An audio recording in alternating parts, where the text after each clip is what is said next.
Welcome to Luke's Stories, where camping isn't all about campfires and stars, but also nightmares in the dark. My name is Wesley Harris Byrne, and this happened to me in August 2024. I had just wrapped up a long stretch of working overtime at the garage. I'm a mechanic, you see, and the summer rush was brutal this year, so I decided to take my RV and get out of town for a bit. I headed up to this spot, I know in the middle of nowhere in Montana, a place called Flat Rock Ridge. It's not on any map you'll find, but it's got this serene river and no cell service, just what I needed. I arrived on a Friday evening. The drive up there was uneventful, just miles of empty road and the occasional deer darting across. I parked the RV near the river, set up my campfire and cracked open a beer. It felt good to be away from the noise and the grime. The first night was peaceful. I slept like a log. The next day, I decided to hike up the ridge. It's a tough climb, but the view from the top is worth it. I packed some sandwiches, water, and my old reliable Swiss Army knife, just in case. The trail was overgrown, but I didn't mind. It added to the feeling of being cut off from everything. Halfway up, I noticed something odd. The birds, which were usually noisy, had gone silent. It was just the sound of my boots crunching on the gravel and the occasional rustle of leaves. I shrugged it off, thinking maybe there was a predator nearby. As I reached the top, I spotted an old cabin, one I hadn't seen before on my previous trips. Curiosity got the better of me, so I decided to check it out. The cabin was in disrepair, with its door hanging off one hinge and windows boarded up. Inside, it was dark and smelled of damp wood and decay. I found an old newspaper on the table, dated from 1984. Weird, I thought. Who would leave this here? That night, back at the RV, I couldn't shake the feeling that something was off. I chalked it up to the creepy cabin and tried to sleep. Around midnight, I heard a noise outside, not the usual rustling of animals or the wind. It was a soft thud, like someone walking. I got up and peered out the window, but saw nothing. I decided to step outside and have a look around. There was no one, but the feeling of being watched was intense. I went back inside and locked the door, gripping my knife tightly under the blanket. The next morning, I found footprints around my RV. They were large, too big to be human. My heart raced as I traced them to the river, where they disappeared. I debated whether to stay or leave, but I didn't want to let some animal ruin my getaway, so I stayed. By the third night, I was on edge. I kept hearing noises, whispers almost, coming from the woods. I couldn't sleep, so I sat by the fire, staring into the dark. Suddenly, I saw something move, a figure just out of the firelight watching me. I stood up, knife in hand, and called out, "Who's there?" No response. The figure just stood there, not moving. Then it came closer. I could make out its shape now. It was tall, too tall to be a person, and its eyes glowed faintly in the firelight. I felt that chill run down my spine. I backed away, trying to keep the fire between us.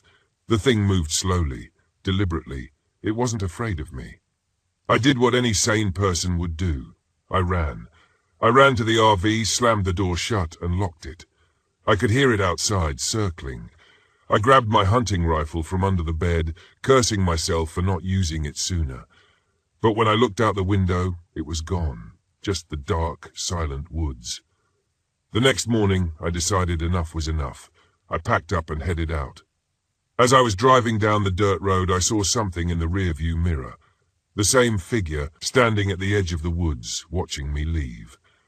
I got back to town and reported what happened to the sheriff. He listened, nodding along, but I could tell he didn't believe me. "Probably a bear," he said. "You know how they are this time of year." I knew it wasn't a bear, but I didn't argue. I just wanted to forget the whole thing. A week later, I read in the local paper that a hiker had gone missing near Flat Rock Ridge. His name was Samuel Green, a young guy who worked at the local hardware store. The search parties found no trace of him, just his tent and a campfire. I couldn't help but wonder if he had seen the same thing I did. I decided to dig a bit. I went back to that cabin, this time with more gear and a friend, Mike Thompson, who didn't believe in any of this nonsense but agreed to come along for the adventure. When we got there, the cabin was just as I left it, but inside we found something new. Fresh scratches on the walls and the same large footprints I saw near my RV. Mike finally believed me when he saw those prints. We decided to stay the night and keep watch. Around midnight we heard it again, the soft thud of footsteps. Mike and I stood back to back, rifles ready. The figure appeared just like before, but this time it came closer, stepping into the moonlight. It was like nothing I had ever seen, tall, gaunt, with limbs too long for its body and eyes that glowed faintly. It moved with an eerie grace, almost floating. We fired at it, but the bullets didn't seem to affect it. It let out a sound, a low, rumbling noise that made my skin crawl. We ran. We didn't stop until we reached the RV. We could hear it following us, but it never attacked, just kept its distance, watching. We drove out of there as fast as we could. Back in town, we tried to tell the sheriff again, but this time he was more skeptical. "No one's seen anything like it," he said. "They think we were just trying to scare people." But we knew what we saw. Mike and I did some research. We found old stories, folklore, about a creature called Silas, a name passed down through generations. It was said to be an ancient guardian of the forest, one that didn't take kindly to intruders. No one knew where it came from or what it wanted, but the stories all ended the same way. Missing people never found. I haven't been back to Flat Rock since. I sold the RV and bought a small cabin by a lake closer to town. Mike and I still talk about that night, but we try to keep it to ourselves. No one would believe us anyway. Sometimes, late at night, I think I see those glowing eyes watching me from the trees. I try to tell myself it's just my imagination, but deep down I know Silas is still out there guarding his woods, waiting. And that's the story. Believe it or not, that's what happened. If you ever find yourself near Flat Rock Ridge, stay away from the old cabin. Some things are better left alone. Here's the complete paragraph without the question marks at the beginning and end. My name is Kenneth Adams, and this happened to me on June 13th, 1998. I was 36 then, a bit of a loner, working odd jobs and trying to find myself. I liked to get away from the bustle of city life, so I often took my old RV to remote spots to camp.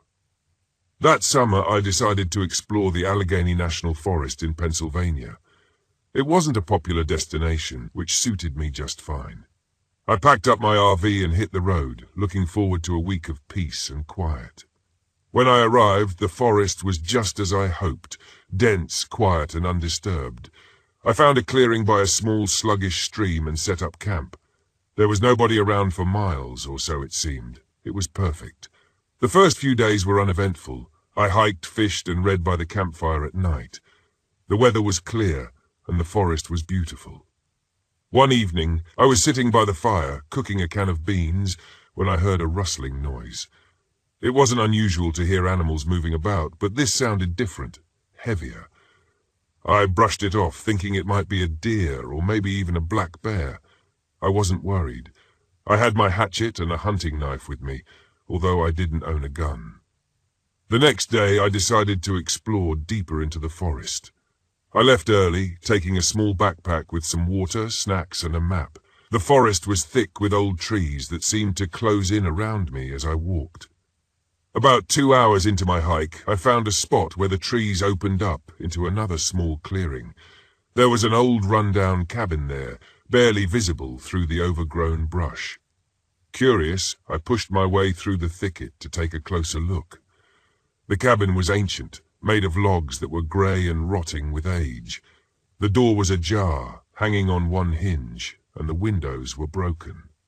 I peeked inside and saw that the place was empty, except for some broken furniture and scattered debris. It looked like it had been abandoned for decades. I didn't stay long. There was something about the place that made me uneasy. As I turned to leave, I noticed something strange. The ground around the cabin was littered with animal bones. They were old and brittle, but there were so many of them. It gave me a chill, and I decided it was time to head back to my campsite. I made my way back to the RV, trying to shake off the feeling of being watched. By the time I returned, it was late afternoon. I got a fire going and settled in for the evening. As darkness fell, I couldn't stop thinking about that cabin and the bones. I told myself it was just my imagination, but I couldn't shake the feeling of unease. Around midnight, I heard the rustling noise again. This time, it was closer. I sat up, straining to hear.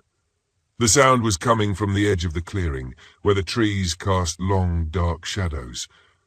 I grabbed my flashlight and shone it in that direction, but I couldn't see anything. The noise stopped and the forest went silent. I tried to convince myself it was nothing and went back to bed, but sleep didn't come easy. The next morning, I decided to move my campsite. I packed up my gear and drove further into the forest, hoping to find another good spot. About 10 miles deeper, I found another clearing by a larger stream and set up camp again. I spent the day fishing and exploring the area, trying to put the strange noises in the old cabin out of my mind. That night, as I sat by the fire, I felt a strange sensation, like I was being watched. I scanned the tree line, but saw nothing. The feeling persisted, though, and I decided to turn in early. As I lay in my sleeping bag, I heard the rustling noise again. It was closer this time, right at the edge of the clearing. My heart started to race, and I grabbed my flashlight and knife. I crept to the RV door and opened it slowly, shining the light outside. The beam cut through the darkness, illuminating the trees. I didn't see anything at first, but then the light caught a figure moving between the trees. It was large, about 7 feet tall, covered in matted fur. I froze, my mind struggling to process what I was seeing. The creature moved closer, stepping into the clearing. It stood on 2 legs, its body hunched and powerful. Its eyes reflected the light from my flashlight, glowing a dull red. It didn't look like any animal I had ever seen. My instinct was to run, but I was rooted to the spot, paralyzed with fear. The creature took a step toward me, and I finally snapped out of my trance. I backed into the RV, slamming the door shut and locking it. I could hear it moving around outside, circling the vehicle. I grabbed my hatchet and braced myself, not knowing what else to do.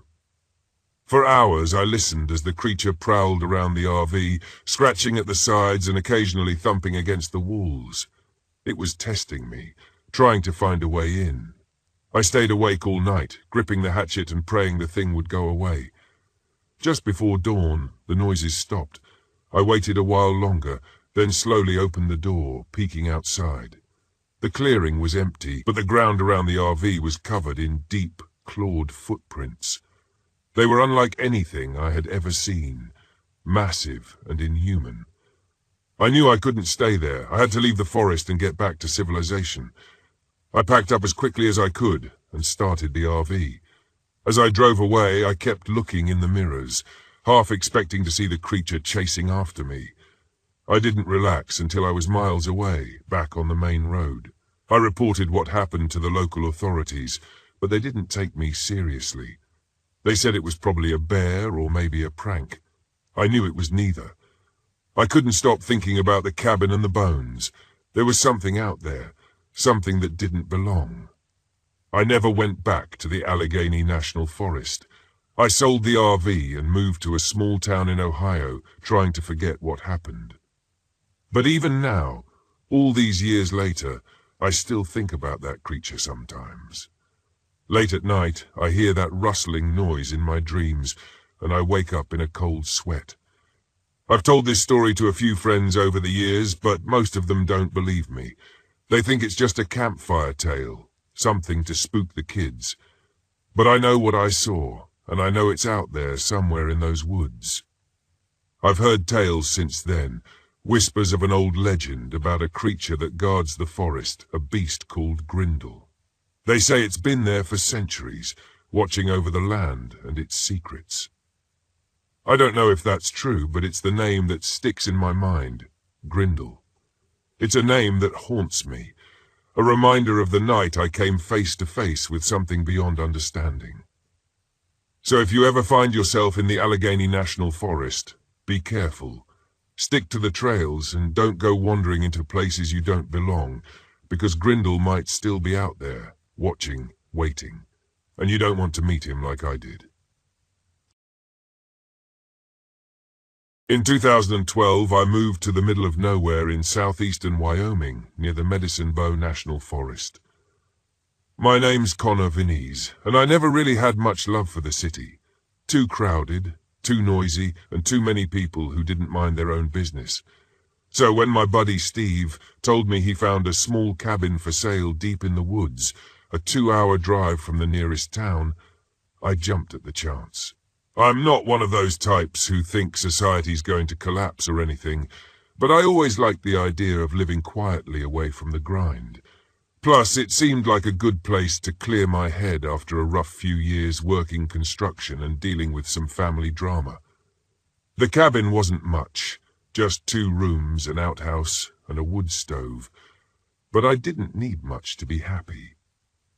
There was a small creek about half a mile away where I could fish, plenty of deer to hunt in the fall, and not a soul in sight for miles. It was perfect. My nearest neighbor, if you could call him that, lived about 10 miles down the road. I met him once while buying some supplies at the feed store in Laramie. He was a grizzled old guy named Ed, maybe pushing 70, with one of those big mustaches that made him look like he stepped out of the 1800s.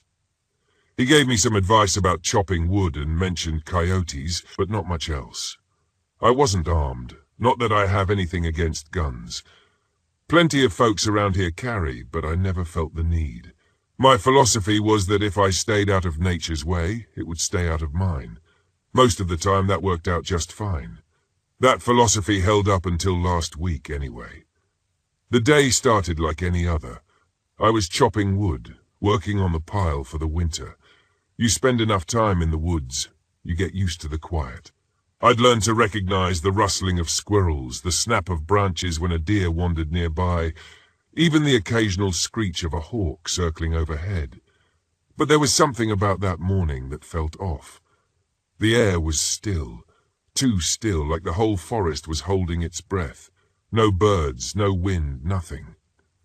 I brushed it off, figuring it was just one of those weird weather shifts. Wyoming's full of them. But when I headed down to the creek to fill up some jugs of water, I noticed something strange. The deer tracks I'd seen the day before were gone, completely wiped out, like something big had passed through. Now, that wouldn't be so weird, except the tracks were deep, too deep for a bear, and spaced apart like something walked on 2 legs. They weren't human, too wide, too heavy, and the toes were long, almost claw-like. I didn't think too much of it at first. I just figured it was some weird animal I hadn't seen before. Hell, I'm no biologist. I let it slide, filled my jugs, and started back to the cabin. That's when I saw it. It was maybe 50 yards away, crouched low in the brush near the tree line. At first, I thought it was a deer or maybe a bear until it stood up. It was tall, taller than any man I'd ever seen, easily 8 feet or more. Its body was covered in thick, matted fur, but its shape was all wrong. Too lanky, with long arms that hung down almost to its knees. And its head, Christ, its head, was too narrow, almost like a wolf's, but stretched out, elongated. It didn't make a sound, just stared at me. I don't know how long I stood there, frozen like a damn idiot, but something in my gut told me to run. I didn't. Instead, I backed away slowly, keeping my eyes on it. It didn't move, just watched me until I was out of sight. Back at the cabin, I locked the door and grabbed the biggest kitchen knife I had. Not much good that would do against something that size, but it made me feel better. I wasn't about to go back out there until I knew what the hell I was dealing with. I tried to call Steve, but my cell didn't have service out here. Not surprising, really. The landline was dead too, and I cursed myself for not getting it fixed sooner. With nothing left to do, I sat by the window, knife in hand, watching the tree line. Hours passed, and I didn't see a damn thing, just the trees swaying gently in the wind, like nothing had happened. That night I barely slept. Every noise outside, the crack of a branch, the howl of the wind, had me on edge. By dawn I was a mess, but the woods seemed calm again. I told myself it was just my imagination, that I'd been out here too long without seeing another person. I should have left then, packed up, driven into town, and never looked back. But I didn't. Instead I stayed, convincing myself it was all in my head. Big mistake. 2 days later I was out by the creek again, trying to gather more water. That same feeling of unease settled in, like the whole forest was watching me. And then, out of nowhere, I heard it. A scream, sharp and high-pitched, echoing through the trees. It wasn't human, but it wasn't an animal I recognized either. I dropped the jugs and ran, my heart pounding in my chest. When I got back to the cabin, I slammed the door behind me and grabbed the knife again. I wasn't alone. Something was out there, and I had no idea what it wanted. I didn't have to wait long to find out. That night, it came back. I was sitting in the dark, knife in hand, when I heard the thudding of heavy footsteps outside. They circled the cabin, slow and deliberate, as if whatever it was knew I was inside. My pulse raced as I listened, each step closer than the last. Then, with a sharp crack, the footsteps stopped, and everything went quiet. I waited, holding my breath, straining to hear anything. Just as I was about to stand, there was a massive bang against the side of the cabin, like something huge had slammed into it. The force knocked me out of my chair.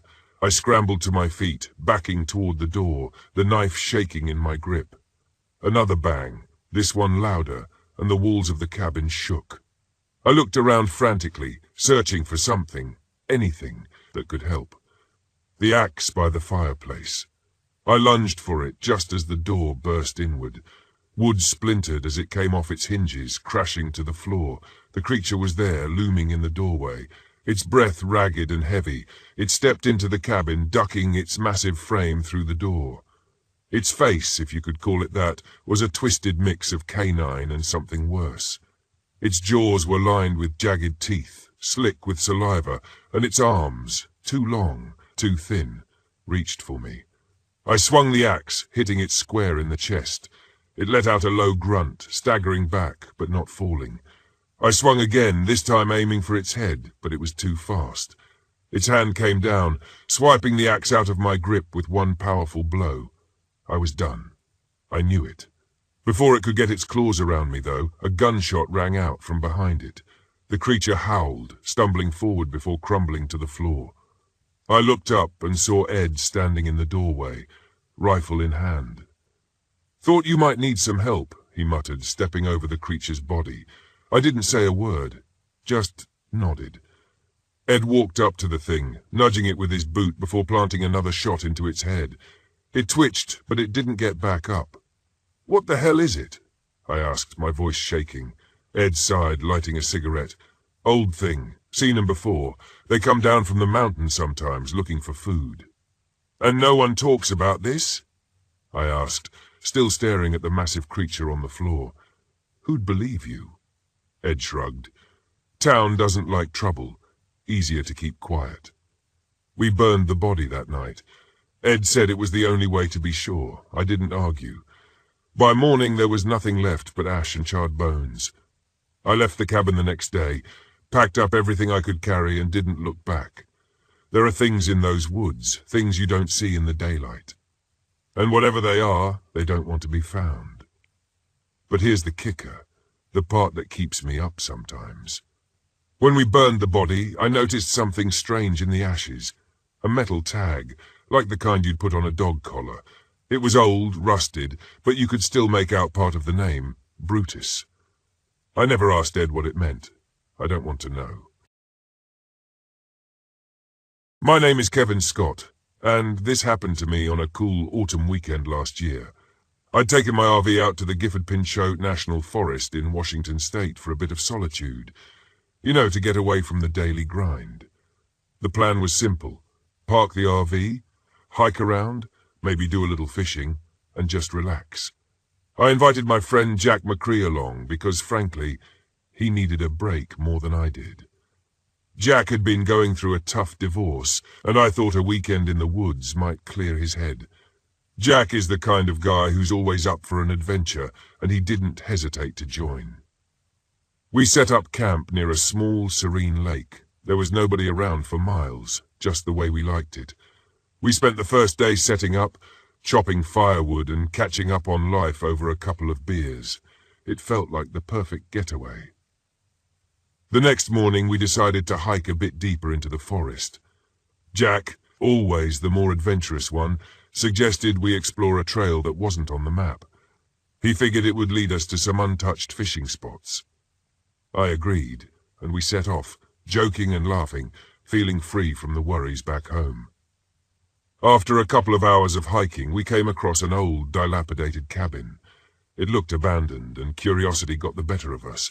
Jack suggested we check it out, and I reluctantly agreed. As we approached, the air felt heavier, but I shrugged it off as just part of the forest's natural ambience. The cabin was a mess. Broken furniture, shattered windows, and walls covered in strange, almost tribal-looking symbols. Jack, always the bold one, started rummaging through the debris. I stayed by the door, feeling a bit uneasy.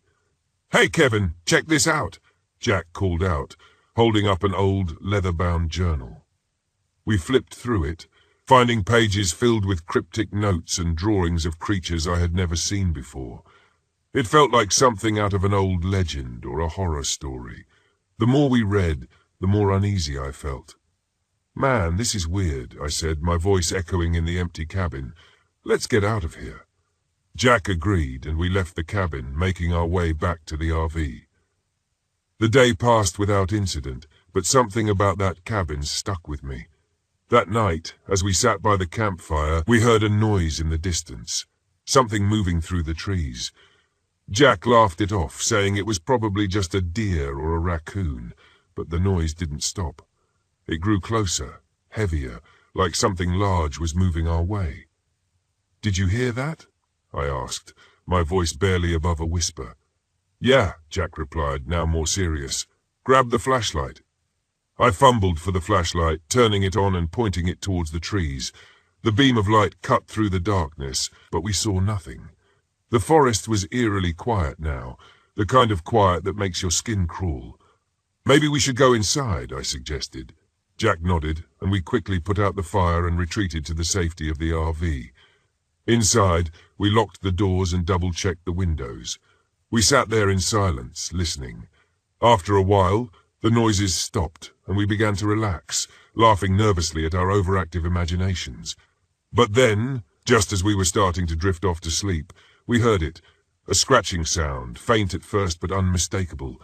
It was coming from the side of the RV. Jack and I exchanged glances, both of us wide-eyed and fully awake now. "What the hell is that?" I whispered. Jack shook his head. "I don't know, man, but I'm not going out there." We sat in tense silence, the scratching growing louder, more insistent. I grabbed a kitchen knife, the only weapon I had, and handed Jack a heavy flashlight. We moved slowly toward the door, our hearts pounding in our chests. "On 3, Jack whispered. 1, 2, 3. He flung the door open, and I shone the flashlight into the darkness. For a moment, we saw nothing. Then, from the corner of the RV, something moved. Something big. It was covered in matted fur with glowing eyes that reflected the flashlight's beam. I don't know what it was, but it let out a sound that froze my blood. Jack slammed the door shut, and we bolted it, backing away as the RV shook with the force of the creature's attack.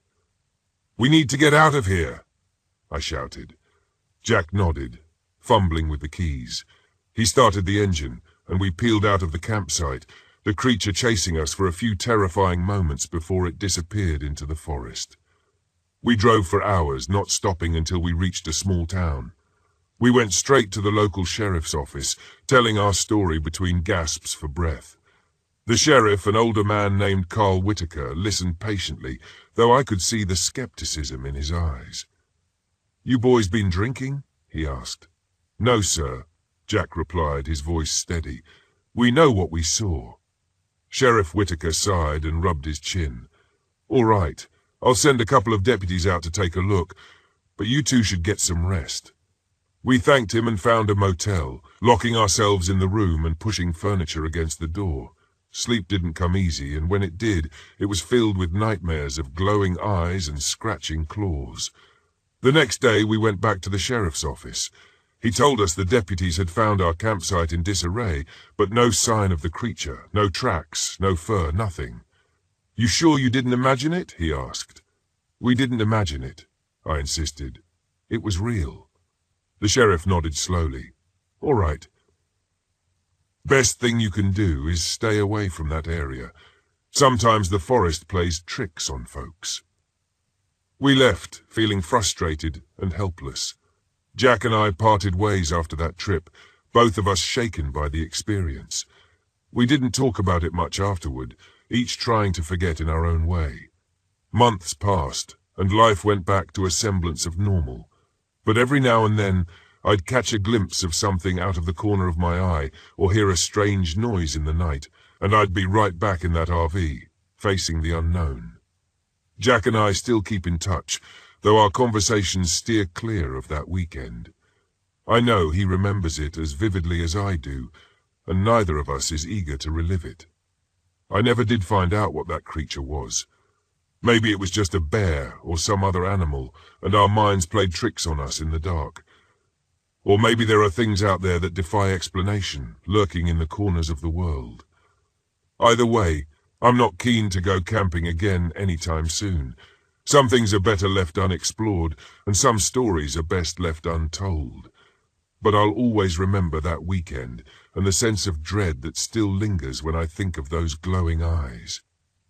People in town started calling it Fenrir, after the monstrous wolf from Norse mythology.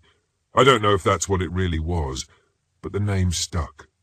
Every so often, I hear whispers of sightings, of campers going missing in the woods.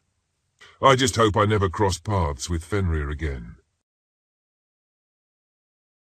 My name is Jason Shaw, and this happened to me on October 3rd, 1999. I've been a truck driver for nearly 20 years, hauling goods up and down the East Coast.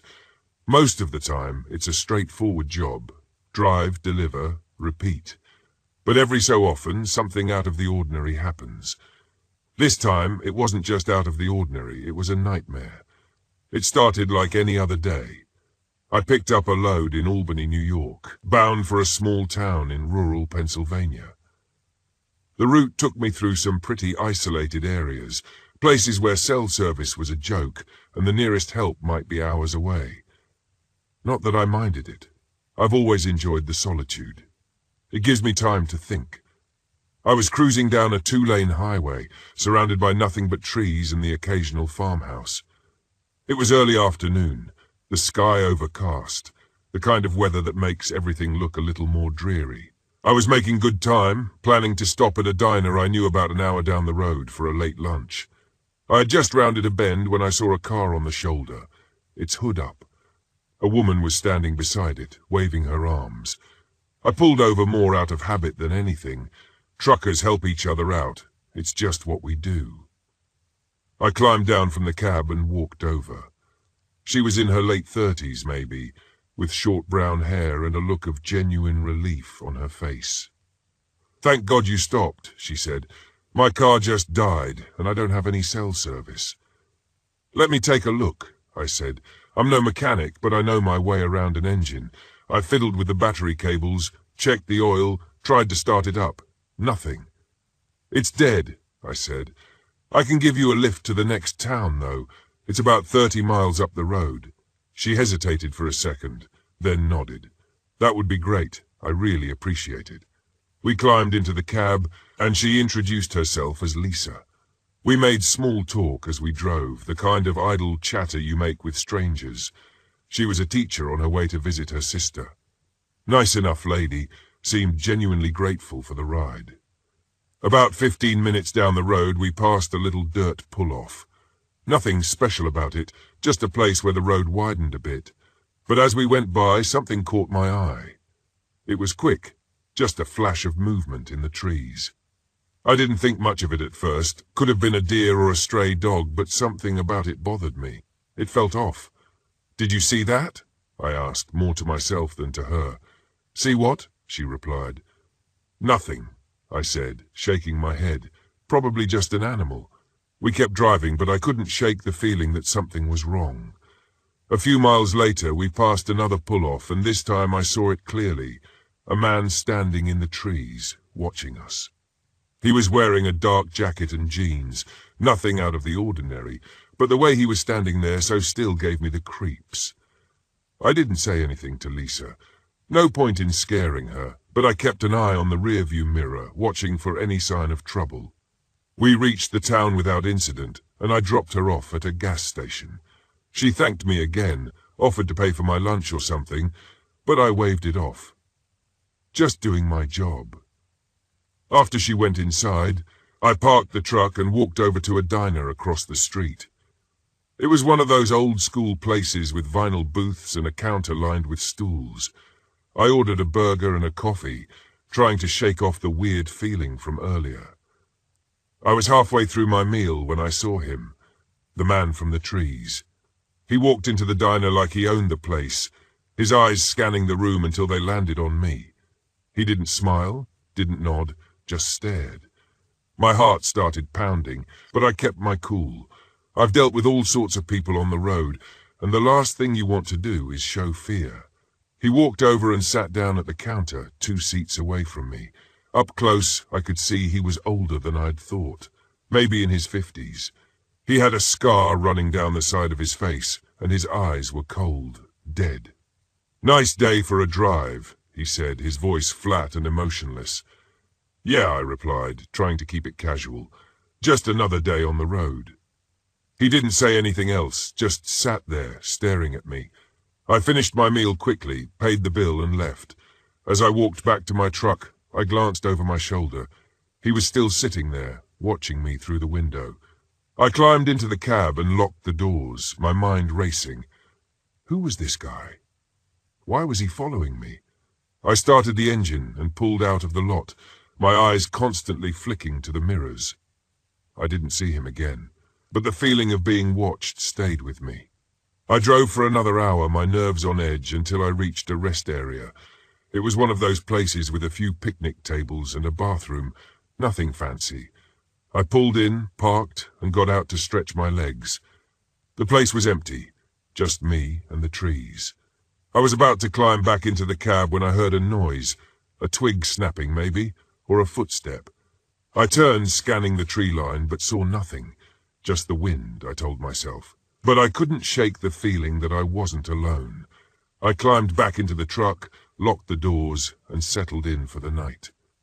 I always carry a baseball bat with me, just in case, and I pulled it out from behind the seat, laying it across my lap. I didn't sleep much. Every little noise outside made me jump. Sometime in the early morning, just before dawn, I heard it. A soft tap on the window, like someone was trying to get my attention. I froze, my hand tightening around the bat. The tapping came again, more insistent this time. I took a deep breath and slowly turned my head. There, standing right outside the window, was the man from the diner.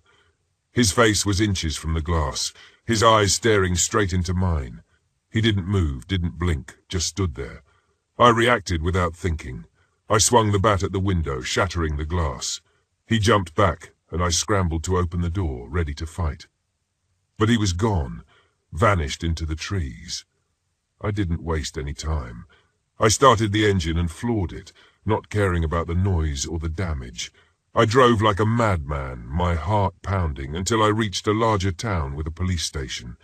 I stumbled inside, barely able to speak.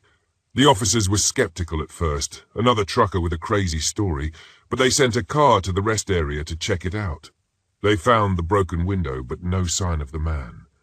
I filed a report, gave them all the details, but I knew it wouldn't do much good. This guy was smart, careful. He'd vanish into the woods and reappear somewhere else, a ghost on the highway. For weeks I couldn't shake the feeling of being watched. Every time I stopped, I scanned the area, half expecting to see him lurking in the shadows. I started carrying a gun, something I'd never felt the need for before. I heard from other truckers about strange encounters, people going missing, stories that made my skin crawl. I don't know if any of them were connected to the man I saw, but it made me wary, cautious. Eventually, the fear faded, replaced by a kind of grim acceptance. The road is dangerous, it always has been. You take your chances, keep your wits about you, and hope for the best. But I never forgot that face, those cold, dead eyes, and I know somewhere out there, he's still watching, still waiting. My name is Jeffrey Walker, and this happened to me in July of 1996. I had just turned 41, and I decided it was time for a little solo adventure to clear my head. I'd been through a rough patch, a bad breakup, and work had been grinding me down. So I packed up my old RV and headed out to the Blue Ridge Mountains in Virginia, hoping to find some peace in the wilderness. I parked the RV in a small, quiet campground. It was one of those places that don't show up on maps, the kind you hear about from a friend of a friend. There were only 3 other campers in the area, spaced out far enough that it felt like I had the whole forest to myself. I liked it that way. The first night was uneventful. I cooked up some beans on the camp stove and settled in with a book. I remember the quiet being almost unsettling after the constant noise of the city. I slept well, though, better than I had in months. The next day I decided to explore the trails. I hiked for hours, losing myself in the rhythm of my footsteps and the sounds of nature around me. Around midday, I stumbled upon an old abandoned cabin. It was nestled in a dense thicket, almost hidden from view. Curiosity got the better of me, and I decided to take a look inside. The cabin was a relic from another time. Dust covered everything, and the air smelled of mold and decay. There were old newspapers strewn across the floor, dating back to the 1970s. As I poked around, I found a trapdoor in the corner leading down to a cellar. I'm not sure what possessed me to open it, but I did. The cellar was dark and musty. I fumbled for my flashlight and shone it around. That's when I saw it. Bones, human bones. They were scattered across the floor, yellowed with age. My heart pounded in my chest, and I felt a wave of nausea. I backed out of the cellar and stumbled out of the cabin, my mind racing. I decided to head back to the campground and report what I'd found. As I walked, I couldn't shake the feeling that I was being watched. The forest, which had felt so peaceful before, now seemed oppressive and sinister. I kept glancing over my shoulder, but I saw nothing. When I got back to the campground, I went straight to the ranger's office. It was a small, run-down building, and the ranger on duty looked like he'd rather be anywhere else. His name was Tom, a grizzled old man with a permanent scowl. "Tom, I found something," I said, trying to keep my voice steady. "There's an old cabin up the trail, and there are bones in the cellar. Human bones." Tom's scowl deepened. "You sure about that?" "Yes, I'm sure," I insisted. He sighed and grabbed his radio. "Stay here," he said. "I'll go check it out." I waited for what felt like hours. Finally, Tom returned, looking pale and shaken. "You weren't kidding," he muttered. "I've called the sheriff. They'll be here soon." The sheriff, a stocky man named Carl, arrived with a couple of deputies. They questioned me about what I'd seen, and then went up to the cabin to investigate. They were gone for most of the afternoon, and when they returned, they looked grim. "We'll need to cordon off the area," Carl said. "This is now a crime scene." The other campers were buzzing with curiosity and unease. One of them, a guy named Rick, approached me. He was a tall, lanky fellow with a thick southern drawl. "What's going on, man?" he asked. "I heard something about bones." I nodded. "Yeah, I found some old bones in a cabin. The sheriff thinks it might be a crime scene." Rick whistled. "Damn, that's some creepy stuff. You think it's safe out here?" "I don't know," I admitted. "I've got a bad feeling about this, though." That night the campground was eerily quiet. Everyone had retreated to their RVs and tents, and the usual sounds of campfire chatter and laughter were absent. I couldn't shake the feeling that something was wrong. I double-checked the locks on my RV and kept my flashlight close. Sometime after midnight, I heard a noise outside.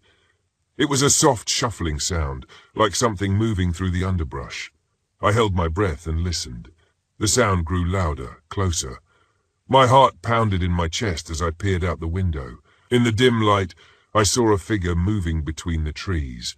I grabbed a baseball bat I kept by the door and stepped outside, my hands shaking. "Who's there?" I called out, trying to keep my voice steady. The figure stopped and turned towards me. It was too dark to make out any details, but I could see that it was tall with long, tangled hair. It didn't move, just stood there watching me. I took a step forward, and that's when it lunged at me. I swung the bat, but it was fast, too fast. It knocked me to the ground, and I felt a sharp pain in my side. I struggled, kicking and swinging the bat wildly, but it was no use. The thing was strong, unbelievably strong. Just as I thought I was done for, a gunshot rang out. The creature released me and fled into the woods. I lay there, gasping for breath, trying to process what had just happened. Rick came running over, a rifle in his hands. "You okay?" he asked, helping me to my feet. "I think so," I gasped. "What the hell was that?" Rick shook his head. "I don't know, man, but it ain't human, that's for sure." We went to the ranger's office and Tom patched me up as best he could. I had a deep gash in my side, but it wasn't life-threatening. We told Tom what had happened, and he radioed the sheriff again. Carl arrived with his deputies, and they searched the woods, but they found nothing. No trace of the creature that had attacked me. "We'll keep a patrol out here tonight," Carl said, "but I suggest you folks pack up and leave in the morning. It's not safe here." I didn't argue. The next morning I packed up my RV and prepared to leave. Rick came over to say goodbye. "Take care, man," he said, "and stay safe." "You too," I replied. "Thanks for saving my life." He shrugged. "Just glad I was in the right place at the right time." As I drove away, I couldn't shake the feeling that something was still out there watching me. I never found out what that creature was, and I never went back to that campground. It's been almost 30 years, and I still have nightmares about that night. I've read about strange sightings and encounters in the Blue Ridge Mountains, and I can't help but wonder if it's the same thing that attacked me. Folks around here have a name for it now. They call it Grim, like something out of a folk tale, and I believe it's still out there, lurking in the shadows, waiting for its next victim. My name's Linda Fisher. Back in 2017, I found myself in the middle of Glacier National Park in Montana, drawn to the place by my grandfather's tales. He was Blackfoot, and every year he'd tell me of the silent ones that wandered the mountains when the snow melted, creatures that came with the change of the season, hidden in plain sight. He'd laugh when he'd say it, but it was one of those laughs that never reached his eyes. I brushed off the stories as I grew up, just as we all do, but somewhere they lingered. Maybe that's why I'd set off that summer, thinking a bit of isolation and mountain air might clear up some lingering junk in my own life. Day 2 of my trip, and the solitude was a welcome shift from city noise. My one mistake, I hadn't realized Glacier had certain areas with little to no cell reception, so I was technically cut off. But I liked it that way. There was something pure about it. No notifications, no emails, just me, the wild, and a tent that barely held up against the mountain wind. I'd picked a camping spot a few miles off the main trails, close to the dense cedar forest that lined the mountainsides, a place where few hikers ever bothered to go. Most campers preferred the lower parts, nearer to the lakes or established campsites. Up here, it was just me in the wilderness. At dusk on my second night, I was sitting by the fire I'd scraped together, eating what passed as dinner. Soggy noodles and canned beans, when I heard something odd. Now anyone who spent time outdoors knows that nature makes its own kind of racket. Insects buzz, birds call out, even the wind has a rhythm to it. But this sound was off. It was low, shuffling like something big trying to move quietly. I glanced around, expecting maybe a deer or, at worst, a bear nosing through the bushes. Instead, I saw nothing. I convinced myself it was my mind playing tricks, so I laughed it off, throwing a few pine cones into the fire and saying some sarcastic line to nobody in particular. But then, just as I started to relax, the noise began again, closer this time and somehow heavier. It didn't feel like the sound of something harmless. It felt deliberate. With every second, the silence around it grew more intense. It felt as though the whole forest held its breath, waiting for something. I could barely see anything in the faint light of the fire, but my instincts had kicked into overdrive. I grabbed the flashlight I'd packed, figuring the light would scare off whatever it was, but when I flicked it on, my gut sank. About 10 feet from my camp, just within the reach of the flashlight, was something crouched low to the ground. It was hunched over, one knee bent, one leg stretched out behind. Its stance looked almost human. Almost, but not quite.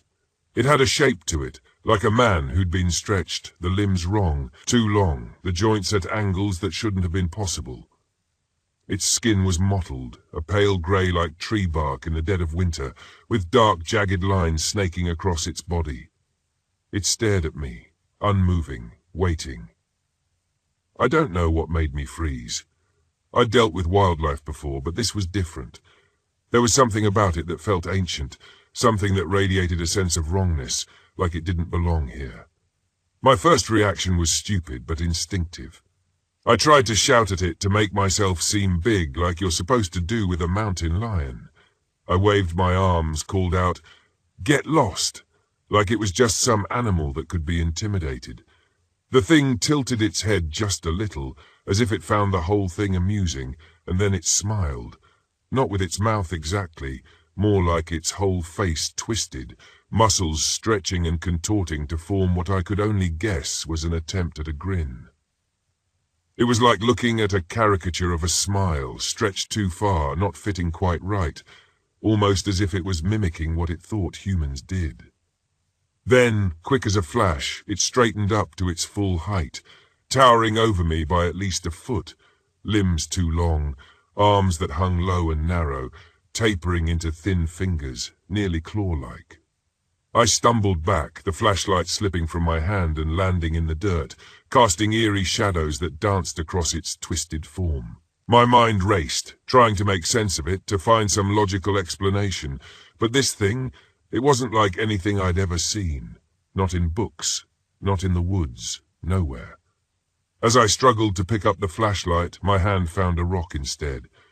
I hurled it, a last-ditch instinctive attempt to keep it at bay. The rock bounced off it like hitting a tree trunk. Then it moved fast, the kind of speed that doesn't belong to something that size. It was beside me in seconds, close enough for me to smell this odd, bitter scent, like damp rot mixed with an iron tang. Its fingers brushed my arm just lightly, like it was testing me, trying to gauge my reaction. I remember thinking that maybe it would just study me, maybe it would let me go, but then I heard a scream, high-pitched and close, one that cut through the night air like a blade. I realized with horror that it wasn't coming from me.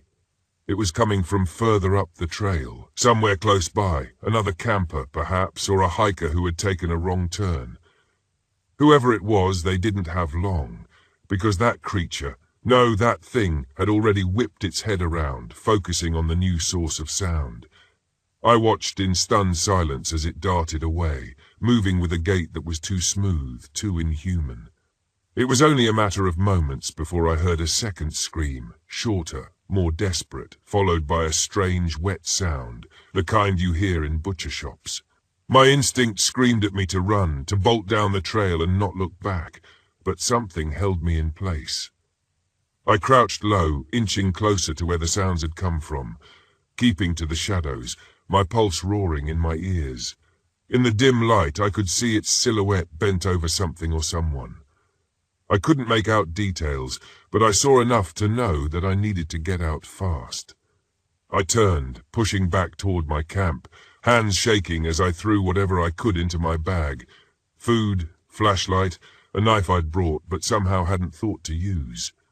As I slung the bag over my shoulder, I heard the crack of a branch behind me, the soft, creeping footsteps of something that moved too lightly for its size.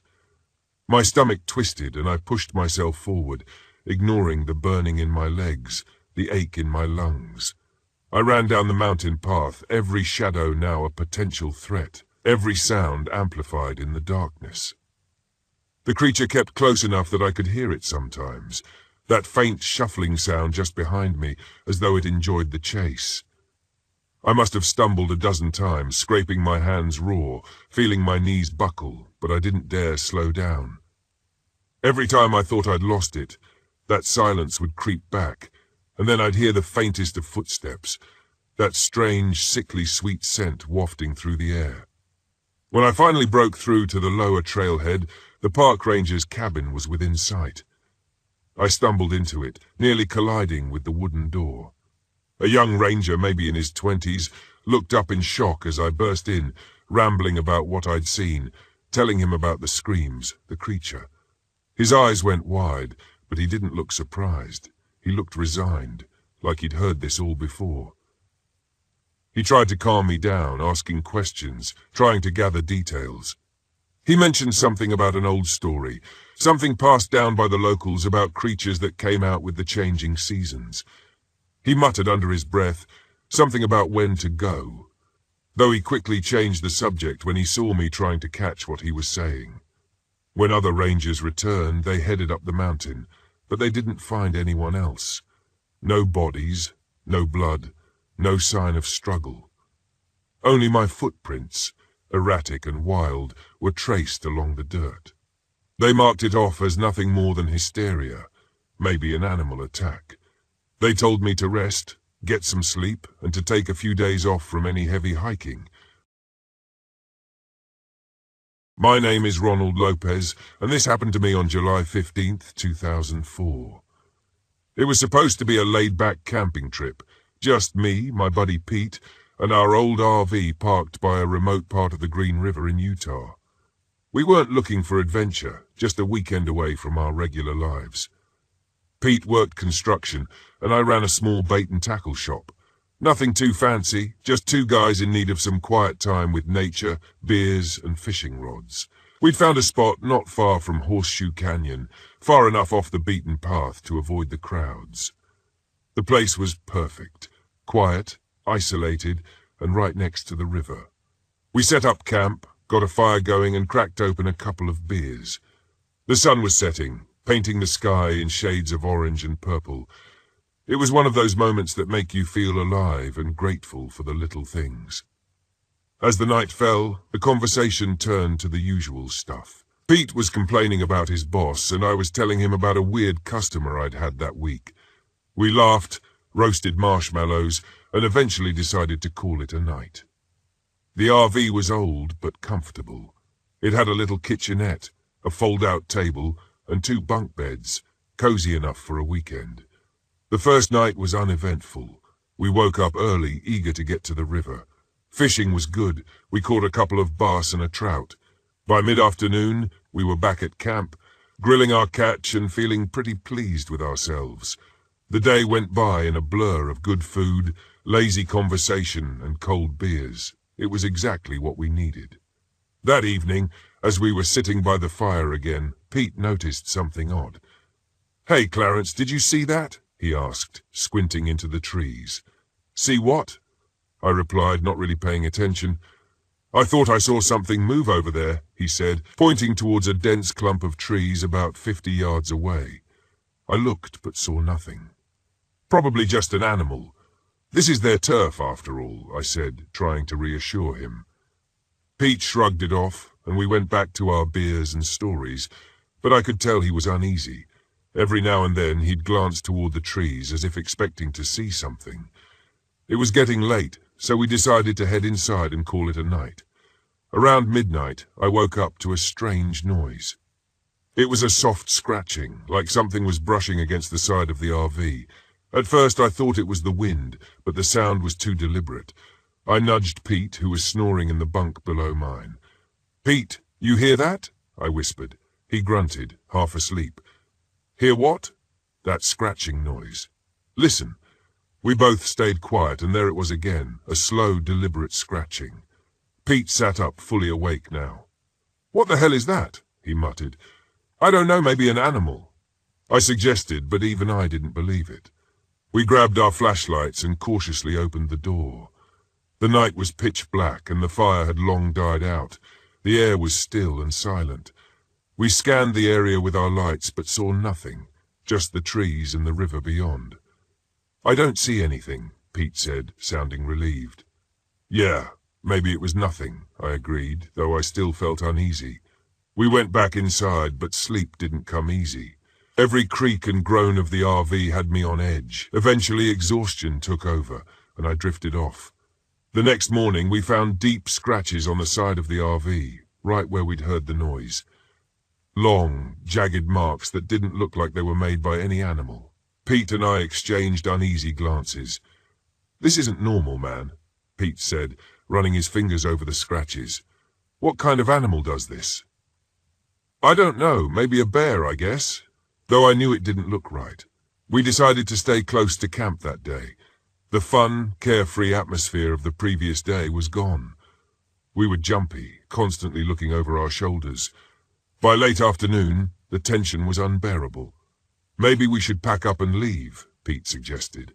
I was about to agree when we heard it again, that same scratching noise. But this time it was coming from the woods. We froze, staring in the direction of the sound. It was getting closer. "Get inside now," I hissed. We scrambled into the RV, slamming the door behind us. The scratching grew louder, more frantic. Pete grabbed a kitchen knife, the only weapon we had. I reached for my phone to call for help, but there was no signal. Typical. The scratching stopped suddenly, replaced by a heavy silence. We stayed inside, holding our breath, listening. Then a loud thud against the door made us both jump. "What the hell is out there?" Pete whispered, his face pale. I shook my head, unable to answer. The thud came again, harder this time. The door creaked under the pressure. "Whatever it is, it's trying to get in," I said, my voice barely a whisper. Pete tightened his grip on the knife. "We need to make a run for it. Get to the car and get the hell out of here." Our car was parked about 20 feet from the RV, a short distance that now seemed like a mile. But he was right. We couldn't stay trapped inside. We counted to 3, threw the door open and bolted toward the car. I reached the driver's side and yanked the door open. Pete was right behind me, diving into the passenger seat. As I fumbled for the keys, I glanced back at the RV and saw it, a massive, hulking figure standing in the shadows. It was covered in matted fur, with eyes that seemed to glow in the darkness. "Drive! Drive!" Pete yelled, snapping me out of my daze. I turned the key, and the engine roared to life. We sped down the dirt road, not daring to look back. My heart was pounding so hard I thought it might burst. We didn't stop until we reached the nearest town, about 20 miles away. We pulled into a gas station, both of us shaking. Pete was still clutching the knife, his knuckles white. I could hardly believe what had just happened. "What the hell was that thing?" Pete asked, his voice trembling. "I don't know. I've never seen anything like it," I replied, my mind racing. We called the local sheriff and reported what happened. They took us seriously enough, sending a couple of deputies to check the campsite. We waited anxiously, hoping for some kind of explanation. When the deputies returned, they looked spooked. "There were more scratches on the RV," one of them said, "and some tracks in the dirt. Big ones. We're not sure what made them." Pete and I exchanged a look. It was clear we weren't going back there ever. We stayed in town that night at a cheap motel. Neither of us slept much. The events of the day replayed in my mind over and over. What had we seen? What was out there? In the morning, we drove back to the city, silent for most of the ride. When we finally got home, I parked the RV in my driveway and stared at it, those deep scratches, a constant reminder of what had happened. We told our friends and families about the trip, but no one really believed us. They thought we were pulling a prank, or maybe we'd had too much to drink. But we knew what we'd seen. Something was out there, lurking in those woods. Pete and I drifted apart after that. He moved to another state, started a new job. I sold the bait shop and got a regular 9 to 5. The RV sat unused for years, a relic of a trip gone wrong. Every now and then I'd have nightmares about that night. The scratching, the thud against the door, those glowing eyes. I'd wake up in a cold sweat, heart racing. I never went camping again. Years later, I heard a story on the news about some hikers who went missing near the Green River. They found their campsite abandoned, with deep scratches on their tent and gear scattered around. It brought it all back. Those memories I tried so hard to forget. People around here have started calling it the Rock, some kind of local legend now, a creature that haunts the remote parts of the woods. I don't know if that's what it was, but the name stuck. All I know is something's out there, and it's not something you want to mess with. If you ever find yourself by the Green River, remember my story. Stay close to civilization, and if you hear scratching in the night, run. Don't look back. My name is Emma Williams, and I'm 30 years old. This happened last October during a weekend trip to the Hoosac Tunnel in Florida, Massachusetts. I didn't go there to hunt ghosts or find proof of the paranormal. I went there to prove it didn't exist. I've made a career out of debunking urban legends. My blog, Rational Wanderer, had been steadily growing in popularity thanks to my deep dives into haunted locations across America. The Hoosac Tunnel, nicknamed the Bloody Pit, was my next target. People swore it was cursed, that the restless spirits of the workers who died during its construction haunted its cold, damp corridors. Hundreds of men perished in dynamite blasts, collapses, and drownings when the tunnel was being built. All of that made for a great ghost story, but I was certain there was a rational explanation behind every sighting and sound. That's why I parked my RV in a small clearing just outside the eastern entrance of the tunnel.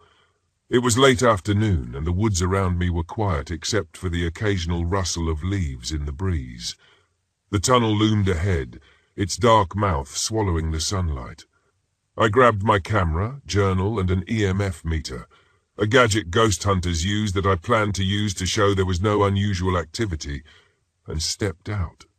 I spent the first hour walking around the entrance, filming the overgrown tracks and crumbling stone walls.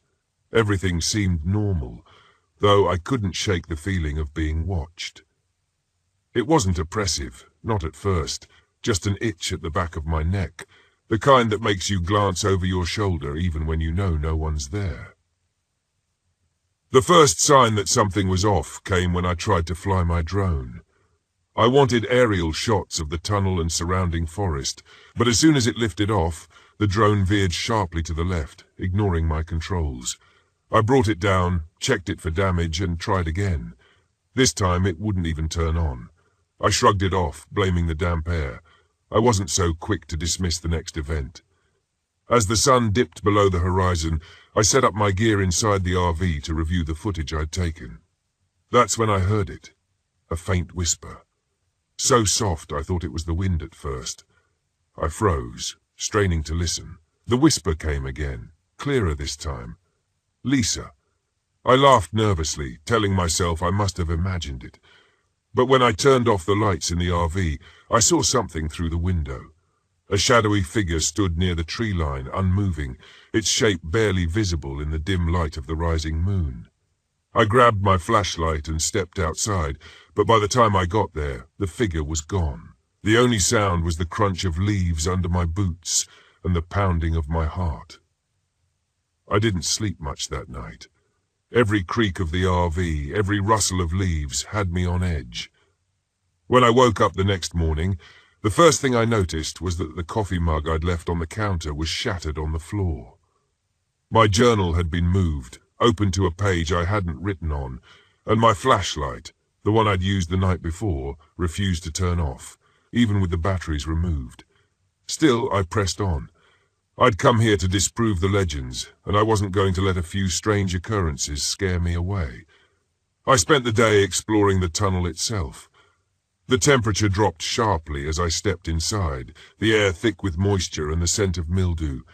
My footsteps echoed against the damp stone walls. The EMF meter flickered erratically, spiking for a few seconds before dropping back to normal. As I ventured deeper, the faint whispers returned. This time they sounded like a distant conversation, the words unintelligible, but the tone urgent, almost pleading. I stopped walking, holding my breath, and the whispers stopped too. "Hello?" I called out, my voice trembling slightly. No answer. I continued forward, shining my flashlight along the walls. About 50 feet in, I noticed something odd.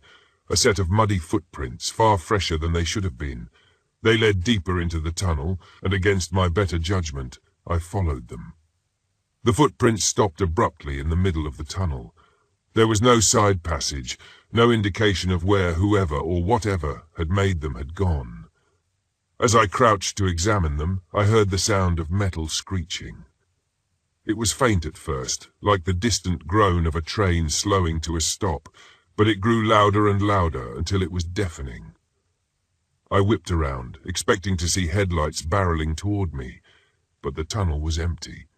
Still the sound persisted, echoing through the darkness. Then, as suddenly as it started, it stopped.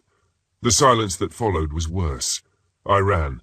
I didn't stop until I was back in the RV, slamming the door shut behind me. My heart felt like it was about to explode, and my mind raced with questions. There was no train scheduled to run through the Hoosac Tunnel. Not anymore. So what the hell had I just heard?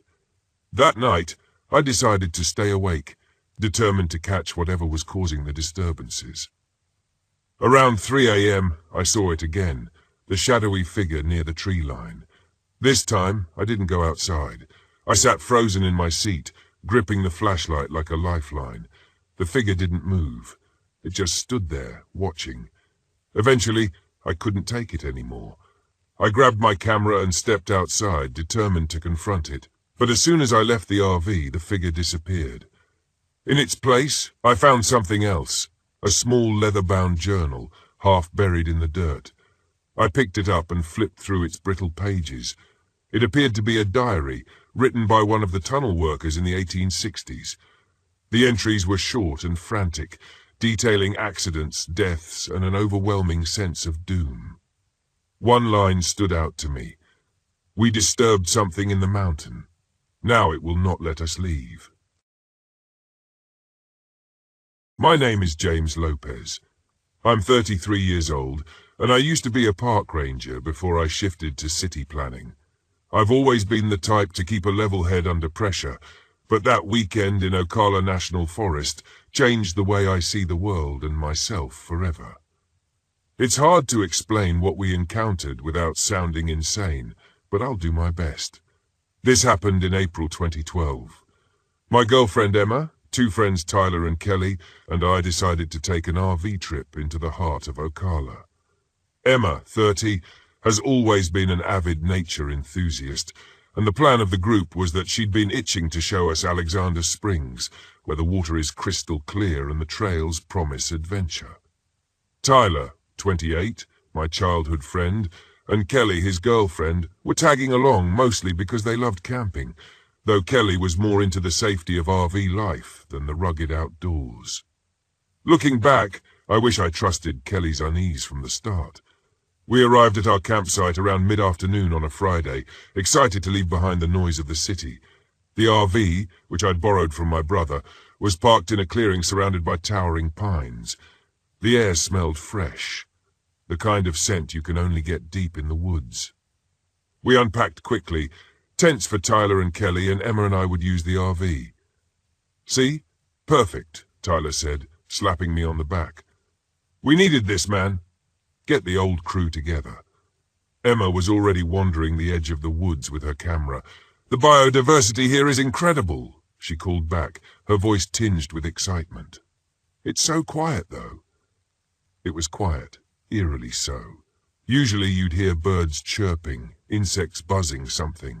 Instead, the forest felt like it was holding its breath. I chalked it up to being farther out than usual. That first night was uneventful.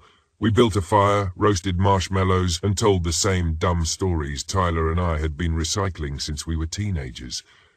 Kelly, however, seemed uncomfortable. She kept glancing over her shoulder and leaning closer to Tyler. "What's up?" I asked her. "Nothing," she muttered. It's so dark out here." "It's the woods, Kel," Tyler said with a grin. "It's supposed to be dark." We laughed it off and went to bed. I didn't know it then, but the forest had already started watching us. The next morning, Emma convinced us to hike a nearby trail. She was thrilled to explore, and I figured it'd be good to stretch our legs. Kelly was reluctant, but joined anyway. We hadn't gone far when Emma froze. She pointed at the ground, a single footprint, barefoot and large. But it wasn't just big. The toes were elongated, tipped with what looked like claw marks. Bear, Tyler guessed. No, Emma said, crouching. Bears don't leave prints like this. Kelly took a step back. Let's just go back. This feels wrong. Relax, Tyler said, brushing it off. It's probably some weird hiker. People are strange out here. Emma shot me a glance, her brows knitted. I nodded for her to keep walking. The hike became more unsettling the farther we went. The quieter the woods got, the occasional snapping of twigs sounding deliberate, like something was following us. Kelly kept muttering that she wanted to turn around, and even Tyler's usual cockiness began to falter. I couldn't shake the feeling that we weren't alone. By the time we got back to camp, everyone was tense. We decided to stick close to the RV for the evening. As I gathered firewood near the edge of the clearing, I heard Emma calling my name. James! It was distant, coming from deeper in the woods. I frowned. Emma had been by the fire a minute ago. James, come here! The voice was louder now, insistent. My gut told me something was off, but curiosity won out. I stepped into the tree line. Emma? I called. The voice stopped. I turned back toward camp and nearly collided with Emma herself. Where were you going? She asked, breathless. I heard you, I said, shaken. You were calling me. Her face went pale. I didn't say anything. That night, things got worse. Around midnight, I woke to the sound of movement outside the RV, slow, deliberate footsteps crunching the pine needles. I nudged Emma awake and whispered for her to stay quiet. Peering through the curtain, I spotted a figure near the fire pit. It was humanoid, but wrong. Its limbs were too long, and its posture was bent, as though it had been broken and pieced back together. I grabbed a flashlight and stepped out, heart hammering. Who's there? I barked. The figure turned to look at me, and I swear it smiled. Not a friendly smile, but a wide, unnatural grin that made my stomach churn. Before I could react, it darted into the woods with an animalistic speed, leaving no trace. The next morning, we found deep claw marks on the side of the RV and the smouldering remains of our firewood scattered around. Tyler laughed nervously. Okay, so someone's messing with us. Someone? Emma shot back. You think a person did that? It's probably a prank, Tyler insisted. Locals messing with tourists. Kelly wasn't convinced. This isn't normal, Tyler. That thing last night wasn't human. Emma spoke up. There's a Navajo legend about skinwalkers, shapeshifters that take the form of animals or people to deceive you. They can mimic voices, even faces. This isn't the Southwest, Tyler scoffed. That's a desert legend. Legends travel, Emma snapped. And whatever it is, it's here. The argument spiraled until I stepped in. Enough. We're leaving. Pack up and let's go. As we scrambled to break camp, the forest closed in. The silence was oppressive, broken only by the occasional crack of branches far too close for comfort.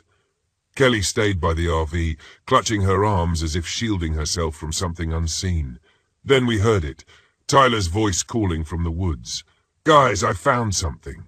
Come check it out. We froze. Tyler was right next to me, his face draining of color. Stay here, I said, grabbing a flashlight and stepping into the trees. Tyler followed despite my protests. The deeper we went, the darker it became. Then we saw it, a figure standing between the pines, its back to us. It looked just like Tyler. Hey, I shouted. The figure turned. Its face, a twisted, grotesque mockery of Tyler's features. Its eyes were too large, its mouth stretched too wide. Before we could react, it let out a guttural, inhuman screech and charged. We bolted back to camp, adrenaline pumping. We're leaving now, I shouted. Everyone piled into the RV as I started the engine. The tires spun in the loose dirt before catching, and we sped down the forest road. But the thing didn't stop. It ran alongside us, its limbs moving in unnatural jerks. Its mouth formed words that weren't quite right. James, it mimicked, its voice distorted. Don't leave. Emma screamed as it slammed against the side of the RV, claws screeching against the metal. Tyler grabbed a hatchet from the supplies and swung wildly at the window, shattering the glass and forcing the creature to fall back. We didn't stop until we reached a ranger station at the edge of the forest, shaking and covered in scratches from the shattered glass. The ranger took one look at us. "Around Alexander Springs?" he asked. We nodded. He sighed. "You're lucky you made it out."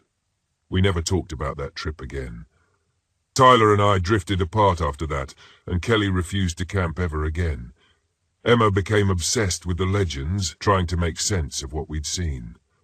As for me, I haven't set foot in the woods since.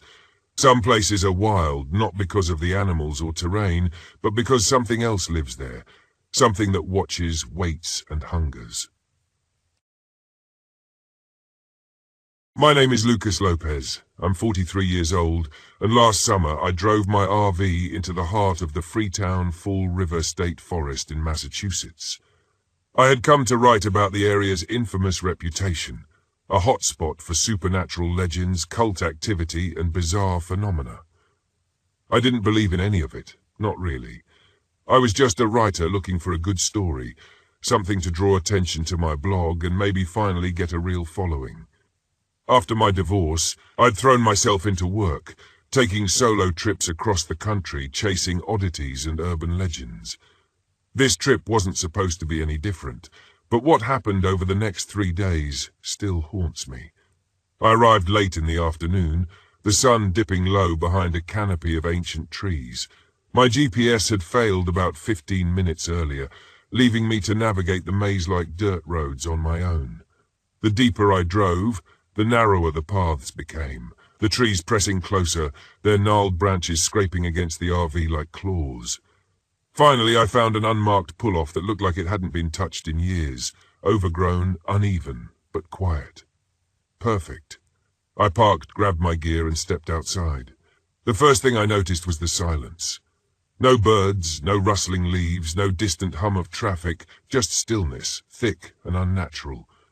It should have been peaceful, but it wasn't.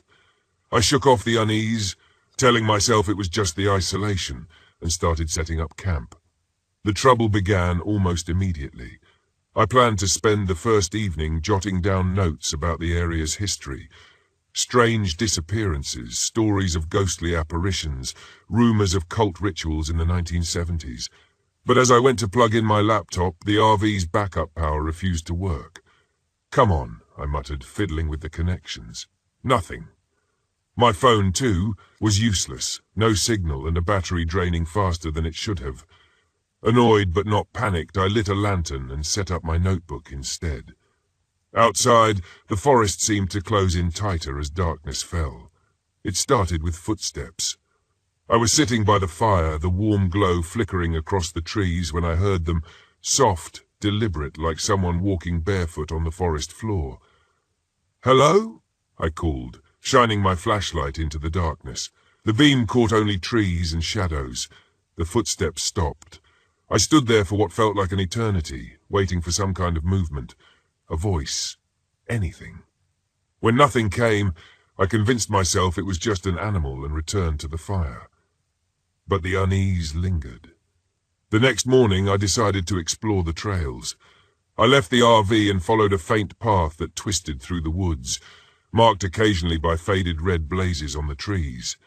The forest was dense, almost suffocating, and the farther I went, the more I felt like I was being watched. Halfway down the trail, I saw something, or someone. A figure stood far ahead, shrouded in the morning mist. It was tall, impossibly still, and cloaked in shadow. "Hey!" I called, my voice echoing back at me. The figure didn't move. I took a step forward, and just like that, it was gone. 1 second there, the next, nothing but empty forest. That night, things escalated. I was sitting by the fire again, trying to shake off the memory of the figure, when a voice whispered my name. "David." I froze, my blood running cold. It wasn't loud, barely more than a breath, but it was unmistakable. "Who's there?" I said, standing and scanning the woods with my flashlight. No answer, just the crackling fire and the suffocating quiet. Then the voice came again, closer this time. "I can help you, David." The fire flickered violently as if caught in a sudden gust of wind, but the air was still. "What do you want?" I demanded, my voice shaking. "I want to help you," it said, smooth and almost kind. "You've been searching, haven't you? For meaning, for purpose. I can give it to you, all you have to do is ask." I stumbled back into the RV, locking the door behind me. But even there I didn't feel safe. The next day I told myself I'd imagined it. Stress, isolation, maybe even gas fumes leaking in the RV. I tried to rationalize it all, but the forest wouldn't let me forget. That afternoon while hiking, I found strange carvings etched into the trees. Symbols I didn't recognize, some spiraling, others jagged and crude. Around them the ground was littered with animal bones arranged in deliberate patterns. The air felt heavier there, colder, and I couldn't shake the feeling that I was being watched again. That night the entity revealed itself. I was lying in bed when the RV began to shake, not violently, but enough to make me sit up in alarm. Then I heard it again, the voice. "David, come outside." "No," I whispered, clutching the flashlight like a lifeline. "Come outside," it repeated, more insistent this time. Against every instinct screaming at me to stay inside, I opened the door. It was there, standing at the edge of the firelight. The figure was cloaked, its face obscured by shadows. It was tall, unnaturally so, its presence overwhelming. And though I couldn't see its eyes, I felt them boring into me, heavy with intent. "What do you want?" I croaked. "I can give you what you desire," it said, its voice deep and resonant. "Recognition, success, freedom from your pain. All you have to do is write about me, spread my story, my name." I shook my head, backing away. "No, this is insane." The figure didn't move, but the shadows around it began to shift, coiling like living things. "If you refuse," it said, "you will never leave this forest." I ran. The moment the words left its mouth, I bolted into the woods, not caring which direction I went. My flashlight bobbed wildly, casting fleeting glimpses of trees and shadows. But no matter how far I ran, I kept ending up back at the campsite. Over and over, the same clearing, the same fire pit, the same suffocating dread. The entity was waiting for me each time, silent and patient. Eventually I collapsed, my body trembling with exhaustion. "I'll do it," I whispered. "I'll write about you." The air shifted immediately, the oppressive weight lifting as the shadows receded. The figure stepped closer, holding out a long, clawed hand. "Write my name," it said, its voice almost gentle now, "and you may go." My hand shook as I scribbled the name it gave me into my notebook. The moment I finished, the figure vanished, and the forest fell deathly silent. I woke the next morning in my RV, parked at the forest's entrance, as if none of it had happened. But my notebook was still there, open to the page where I'd written the name, and I knew, deep down, that I couldn't ignore what had happened. I published the story on my blog later that week. It went viral almost instantly, drawing thousands of readers from around the world. But strange things started happening after that. Electronics malfunctioned. Readers reported seeing shadows in their homes after reading the post. And sometimes late at night I hear the voice again, whispering my name. I don't know what I've unleashed, but I know it's not finished with me yet. My name is Eleanor Sterling, and I'm 39 years old. This happened in late December during a weekend camping trip to Falling Water State Park in Florida. I was there with my wife, Linda, our 10-year-old daughter Sarah, and our 7-year-old son Joey. What started as an ordinary family trip turned into something I'll never forget, though sometimes I wish I could. We had planned the trip as a way to disconnect from screens and reconnect as a family. I wanted to teach my kids a bit about survival skills, maybe show them how to start a fire or identify edible plants. Linda was on board. Even though she had her reservations about the old RV, I insisted on driving. It had its quirks, flickering lights, and an engine that sometimes took a few tries to start, but I was confident it would get us through. When we arrived at Falling Water State Park, the sun was just beginning to set. The golden light filtered through the tall pine trees, and the sound of distant birdsong filled the air. The kids were already squabbling over who got which bunk bed in the RV, and Linda sighed as she unpacked a cooler full of sandwiches and snacks. "This is going to be good for us," I said, giving her a reassuring smile. "Fresh air, family bonding, it's what we need." She nodded, but her eyes lingered on the dense woods surrounding our campsite. "Sure, as long as nothing breaks down." That evening, we gathered around a small fire I built. Joey poked at the flames with a stick, and Sarah was off to the side, scribbling in a notebook she brought along for stories. She had a vivid imagination, always making up tales about fairies and witches. Linda read a book, her face illuminated by the warm glow of the firelight. "What are you writing about, kiddo?" I asked Sarah. She looked up and smiled. "A friend I met today." My heart sank for a moment, thinking she might have wandered off and spoken to a stranger. "What friend?" "Ellie," she said matter-of-factly. "She lives by the waterfall." I exchanged a glance with Linda. "You didn't go off alone, did you?" Sarah shook her head. "No, I didn't meet her in person.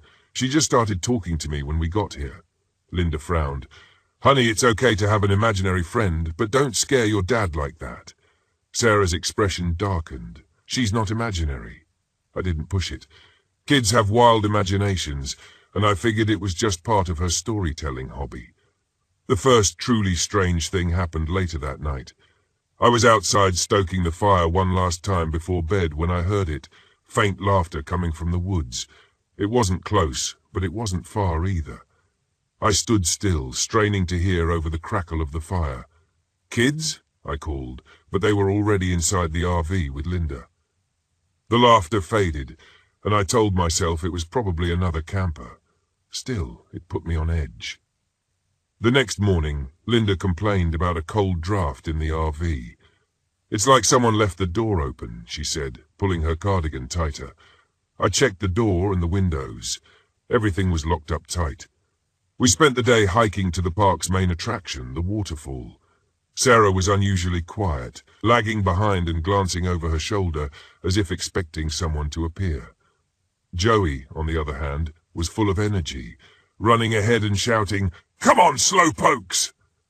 The trail led us to the waterfall, a beautiful cascade of water tumbling into a deep sinkhole. As we admired the view, Sarah tugged on my sleeve. "Ellie says this is where it happened," she whispered. "Where what happened?" I asked, my voice low. Sarah didn't answer, she just stared at the water. That night, the strangeness grew worse. I woke up around 2 a.m. to the sound of faint knocking on the RV door. My first thought was that it was Joey playing a prank, but when I checked, both kids were asleep in their bunks. The knocking came again, this time from the back of the RV. I grabbed a flashlight and stepped outside, my breath fogging in the cold night air. There were no footprints, no sign of anyone around, except for a single pair of child-sized muddy prints leading toward the woods. The next morning, Sarah seemed withdrawn, and Joey complained about bad dreams. Linda pulled me aside. "Something's not right here, Grayson," she said. "The kids aren't acting like themselves." I didn't want to admit it, but I felt it too, a heaviness in the air, a sense that we weren't alone. By the third day, things reached a breaking point. Sarah began talking to Ellie out loud, carrying on conversations as if the girl were standing right beside her. When Linda tried to intervene, Sarah shouted, "You're scaring her. She doesn't like it when you yell." That night, I woke to the sound of the RV door creaking open. Sarah was gone. Panic surged through me as I grabbed a flashlight and followed her tiny footprints into the woods. I found her standing by the waterfall, her arms outstretched as if reaching for something. A faint figure stood in front of her, a young girl, soaking wet, her hair hanging in tangled strands over her pale face. "Sarah!" I shouted. The figure turned toward me and I froze. Her eyes were hollow black pits, and her mouth twisted into a scream that echoed through the woods. Linda arrived moments later, clutching Joey's hand. Together we pulled Sarah away from the water. The ghost didn't follow, but her presence lingered, oppressive and cold. Back in the RV, we tried to make sense of what was happening. Sarah, still dazed, murmured, She's so lonely, she just wants someone to stay with her. I remembered the muddy footprints, the laughter, the feeling of being watched. She's dangerous, I said. We need to leave now. But the RV wouldn't start. The lights flickered and the air grew colder. A loud bang came from the roof, followed by the sound of scraping metal. Linda clutched my arm. What does she want? She wants Sarah, I said, my voice trembling. Linda suggested offering Ellie something to appease her. Sarah hesitated, then handed over a doll she'd brought along. Ellie can have this, she said, so she won't be lonely anymore.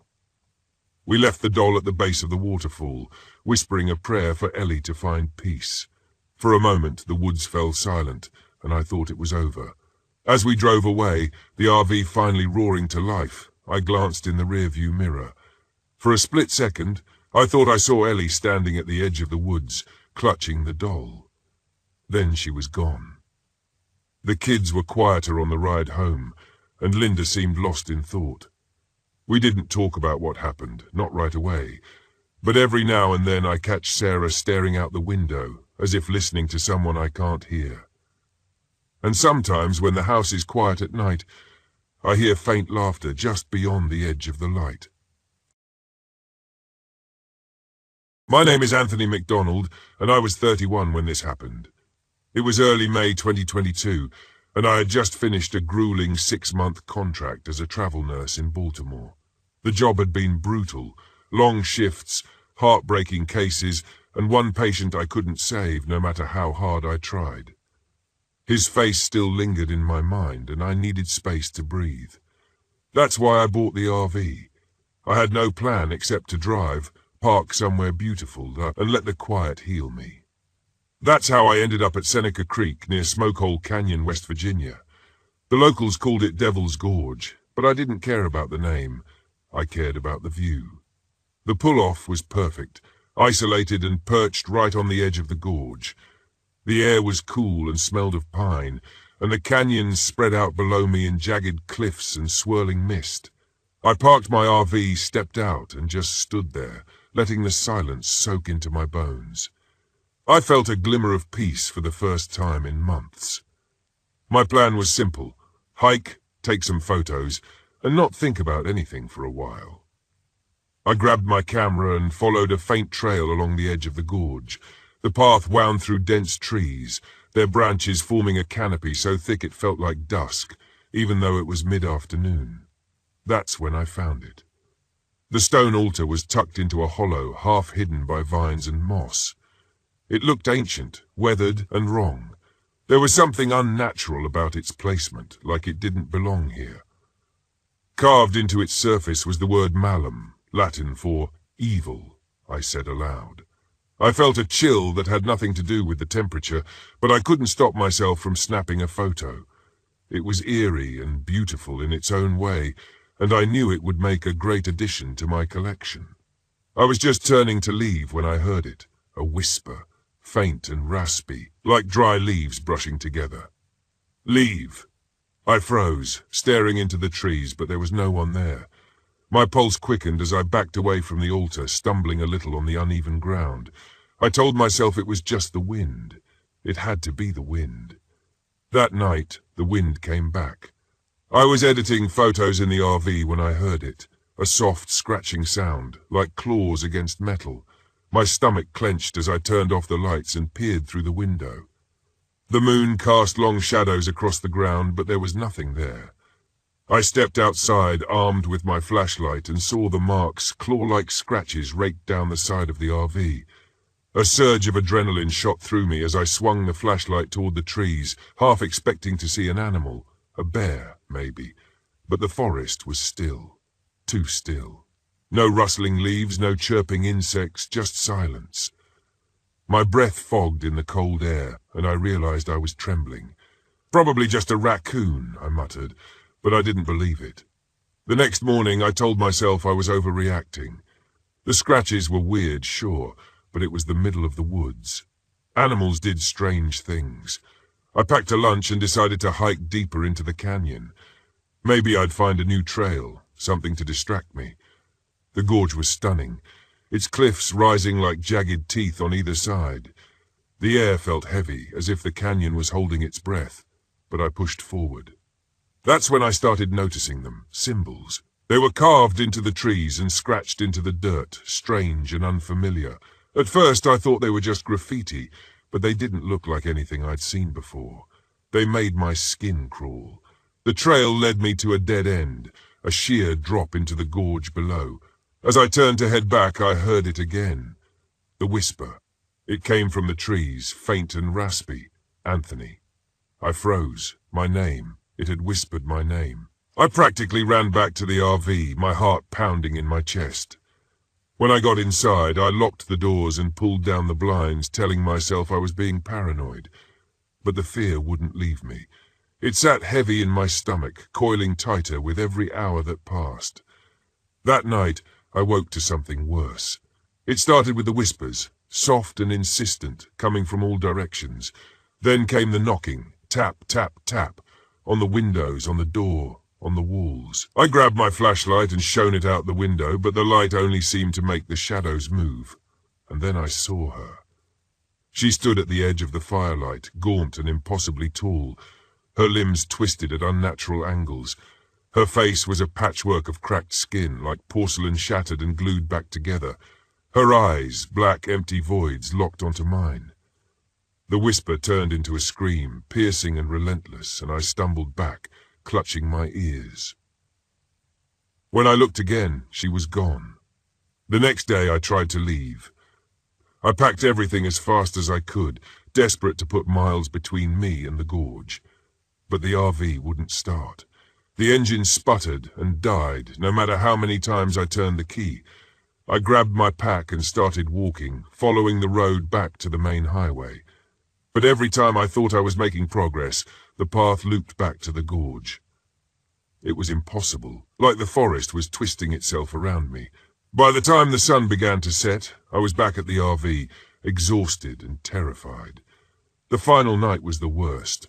I built a fire, hoping it would keep whatever was out there at bay. It didn't. The whispers started again, louder this time, and the witch appeared just beyond the light. She didn't lunge or attack. She just watched, her cracked face stretching into a horrible grin. And then she spoke. "You let him die, didn't you?" Her voice was a knife, cutting into the guilt I'd tried so hard to bury. "You could have saved him." "No," I whispered, shaking my head. "It wasn't my fault. You failed him." I screamed, grabbing the camera and flipping through my photos, desperate for answers. That's when I saw the altar. The carvings were clear now, showing a ritual, a way to banish her. It required a sacrifice. I grabbed my medical kit, my hands trembling as I pulled out a scalpel. The witch was closer now, her shadow looming over the fire. I took a deep breath, pressed the blade to my palm, and dragged it across the skin. Blood pooled in my hand, warm and sticky, and I smeared it onto the photo of the altar. The air seemed to shatter. The witch screamed, her voice high and shrill, and the fire roared to life. Her form twisted and buckled, pulled toward the gorge as if by invisible chains. I pressed my bleeding hand to the ground, whispering the Latin words I'd seen carved into the stone, Malum habeas, evil, be gone. The witch collapsed into the earth, her body dissolving into ash, and then, just like that, the forest was still. When the sun rose, the RV started without a problem. I drove until I hit the highway, not daring to look back. The photos I took in the gorge were corrupted, every one of them except for one. It showed the witch standing in the shadows, watching me. I deleted it. I haven't camped alone since. My name is Isaac Reynolds, and I'm 35 years old. I work as a freelance photographer, traveling around the country in my RV to capture landscapes and abandoned places. This story happened about a month ago when I was camping in Big Shoals State Park, Florida, near the Suwannee River. What I experienced there changed the way I see the world and the things that might linger in the spaces we think are empty. The drive to Big Shoals was peaceful, the kind of slow winding road I've come to love. My RV, a dependable second-hand model, hummed along as I navigated through towering oaks and pines. The air was thick with the scent of moss and damp earth. I had planned to spend 3 days exploring the park, capturing the rushing rapids of the Suwannee River and the limestone cliffs that lined its banks. When I arrived, the visitor center was empty, except for a ranger named David. He looked up from his desk as I walked in, his face weathered but kind. "Afternoon," he said. "You here for the trails or camping?" "Both," I replied. "I'm a photographer. Thought I'd get some shots of the river." David frowned slightly. "Just be careful around the water. It's beautiful but unpredictable, and don't camp too close to it." "Why not?" I asked, curious. He shrugged. "Currents can be dangerous, and people say strange things happen out there. I've heard about voices, kids playing near the river, stuff like that." I chuckled. "Ghost stories." "Call it what you want," he said, his tone serious, "but don't ignore the signs. Stay safe." I thanked him and left, dismissing his warnings as part of the park folklore. Still, his words lingered as I drove to the campsite. I set up my RV near a clearing, a short walk from the Suwannee River. The late afternoon sun glinted off the water, and the sound of the rushing rapids was hypnotic. I spent the first few hours walking along the trails, snapping shots of the limestone bluffs and the towering cypress trees. The place was stunning. Things took a turn that evening when my drone malfunctioned. I had been flying it over the river to capture aerial shots when it suddenly veered off course and crashed into the trees.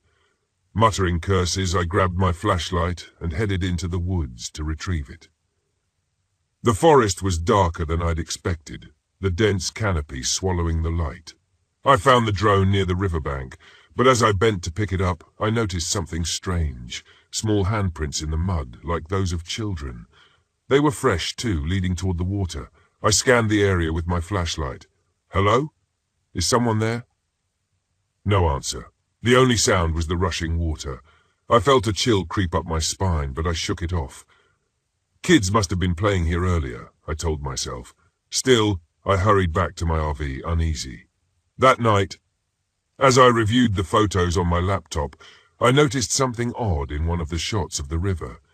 There were faint figures in the background, small pale shapes that resembled children. I zoomed in, but the resolution wasn't clear enough to make out details. It's just a trick of the light, I thought, though I couldn't shake the feeling of being watched. Around midnight, I was jolted awake by the sound of laughter. It was faint, distant, but unmistakably that of children. Groggy, I peered out the RV's window but saw nothing except the faint glow of the moon reflecting off the river. The laughter came again, closer this time. My chest tightened as I grabbed my flashlight and stepped outside. "Hello? Who's out there?" The laughter stopped abruptly. The silence that followed was suffocating. I stood frozen, my flashlight beam scanning the tree line. Finally, I retreated to the RV and locked the door behind me. Sleep didn't come easily after that. The next morning, I decided to shake off the weirdness and focus on my work. I hiked along the trails, capturing the beauty of the park, but the unease grew. The forest seemed quieter than it should be. No birds, no rustling leaves, just the sound of my own footsteps. As I neared the river, I saw him, a boy standing on the opposite bank. He looked about 8 years old, with pale skin and clothes that seemed out of place, like something from the 19th century. He didn't move, just stared at me. "Hey," I called out, "are you okay? Where are your parents?" The boy raised his hand and pointed downstream. Then, without a word, he turned and disappeared into the trees. I hesitated. Part of me wanted to follow him, but something about the way he moved, silent and smooth, like he wasn't quite real, kept me rooted to the spot. That night, the sounds returned. Laughter, splashing, and faint voices echoed through the forest. At one point, I heard a girl's voice calling my name. "Jacob," she whispered, "come play with us." My blood turned cold. I checked the windows, but the outside was dark. Then I heard footsteps, tiny pattering steps, circling the RV. Heart pounding, I grabbed my flashlight and swung open the door. The laughter stopped instantly, replaced by a low rushing sound, like wind through the trees, but the air was still. Then I saw them, 3 children standing near the edge of the clearing. their eyes hollow and their skin pale and translucent. They didn't speak, just stared, their heads tilted slightly, as if curious. One of them, a girl with long tangled hair, took a step toward me. Panicking, I slammed the door shut and locked it. The children vanished, but the sound of their laughter echoed in my ears long after they were gone. By the next day I was ready to leave, but when I turned the key in the RV's ignition, nothing happened. The battery was dead. Frustrated, I grabbed my camera and decided to take one last walk to the river before finding help. When I reached the bank, the children were waiting for me. This time they were closer, their forms more solid. The boy from before stepped forward. "Why are you here?" he asked, his voice soft but firm. "I'm taking photos," I stammered. I didn't mean to disturb anything. "You're in our place," the girl said, her hollow eyes boring into mine. "Stay with us." I shook my head. "I can't." The children exchanged looks, then reached out their hands. The air around me grew colder and the ground seemed to shift beneath my feet. I stumbled back, my heart racing. "You can't leave," the boy said. "No one leaves." Desperate, I pulled out my camera. "Look," I said, showing them a photo of the river with their faint silhouettes. "You're here.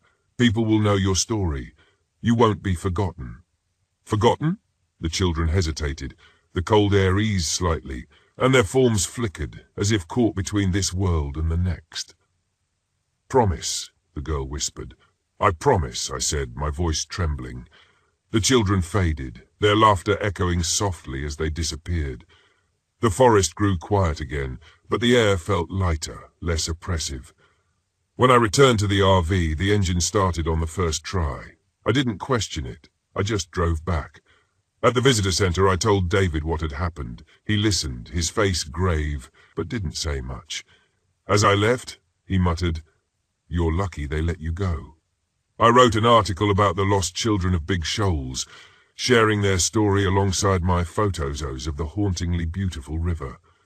None of the ghostly silhouettes appeared in the published images, but I didn't care. I knew what I'd seen, and I knew I wouldn't go back. My name is Leo Montgomery, and I'm 46 years old. This happened in late October last year during a trip to Dogtown Commons, an abandoned settlement in Gloucester, Massachusetts.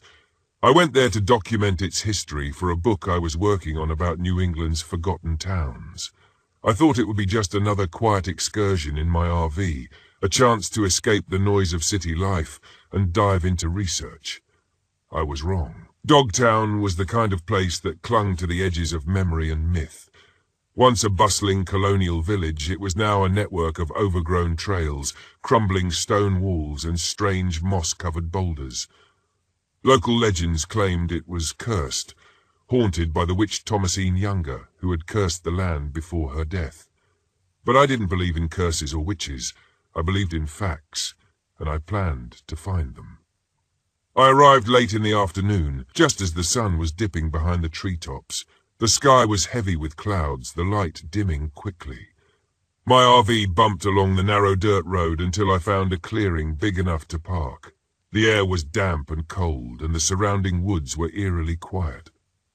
After setting up camp, I grabbed my notepad, a flashlight, and my digital recorder, ready to explore the ruins before dark. But as soon as I turned on the recorder, it sputtered and died. I frowned and checked the batteries. They were brand new. Shrugging it off as a fluke, I grabbed my backup recorder, but it wouldn't power on either. A chill crept up my spine.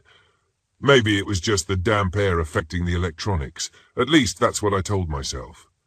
I started down one of the main trails, marked by weathered stones barely visible through the moss and dirt. The forest seemed alive, the trees pressing in around me, their skeletal branches clawing at the sky. The silence was unnerving. No birds, no rustling leaves, just the sound of my boots crunching on the dirt path.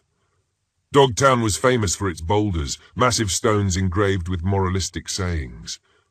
As I approached one, the faint outline of carved words caught my attention. Courage. I reached out to brush away the moss when I heard it, the faintest whisper, like someone murmuring just out of earshot. I froze, my hand hovering over the stone. "Hello?" I called out, my voice sounding too loud in the stillness. No response. I told myself it was the wind and moved on, though my heartbeat quickened with each step. As I ventured deeper, I noticed something strange. A boulder I passed had carvings that didn't match anything I'd seen in my research. The words weren't in English, and they seemed freshly etched, as if someone had been there recently. The characters were sharp and jagged, almost angry-looking. By the time I returned to the RV, the sky had turned a slate grey, and a thick mist was rolling in. The air felt heavier, the kind of weight that makes it hard to breathe. I set up a small campfire, hoping the light and warmth would steady my nerves. As night fell, the noises began. First, it was faint laughter drifting through the trees like a memory. Then came the footsteps, slow, deliberate, circling the RV.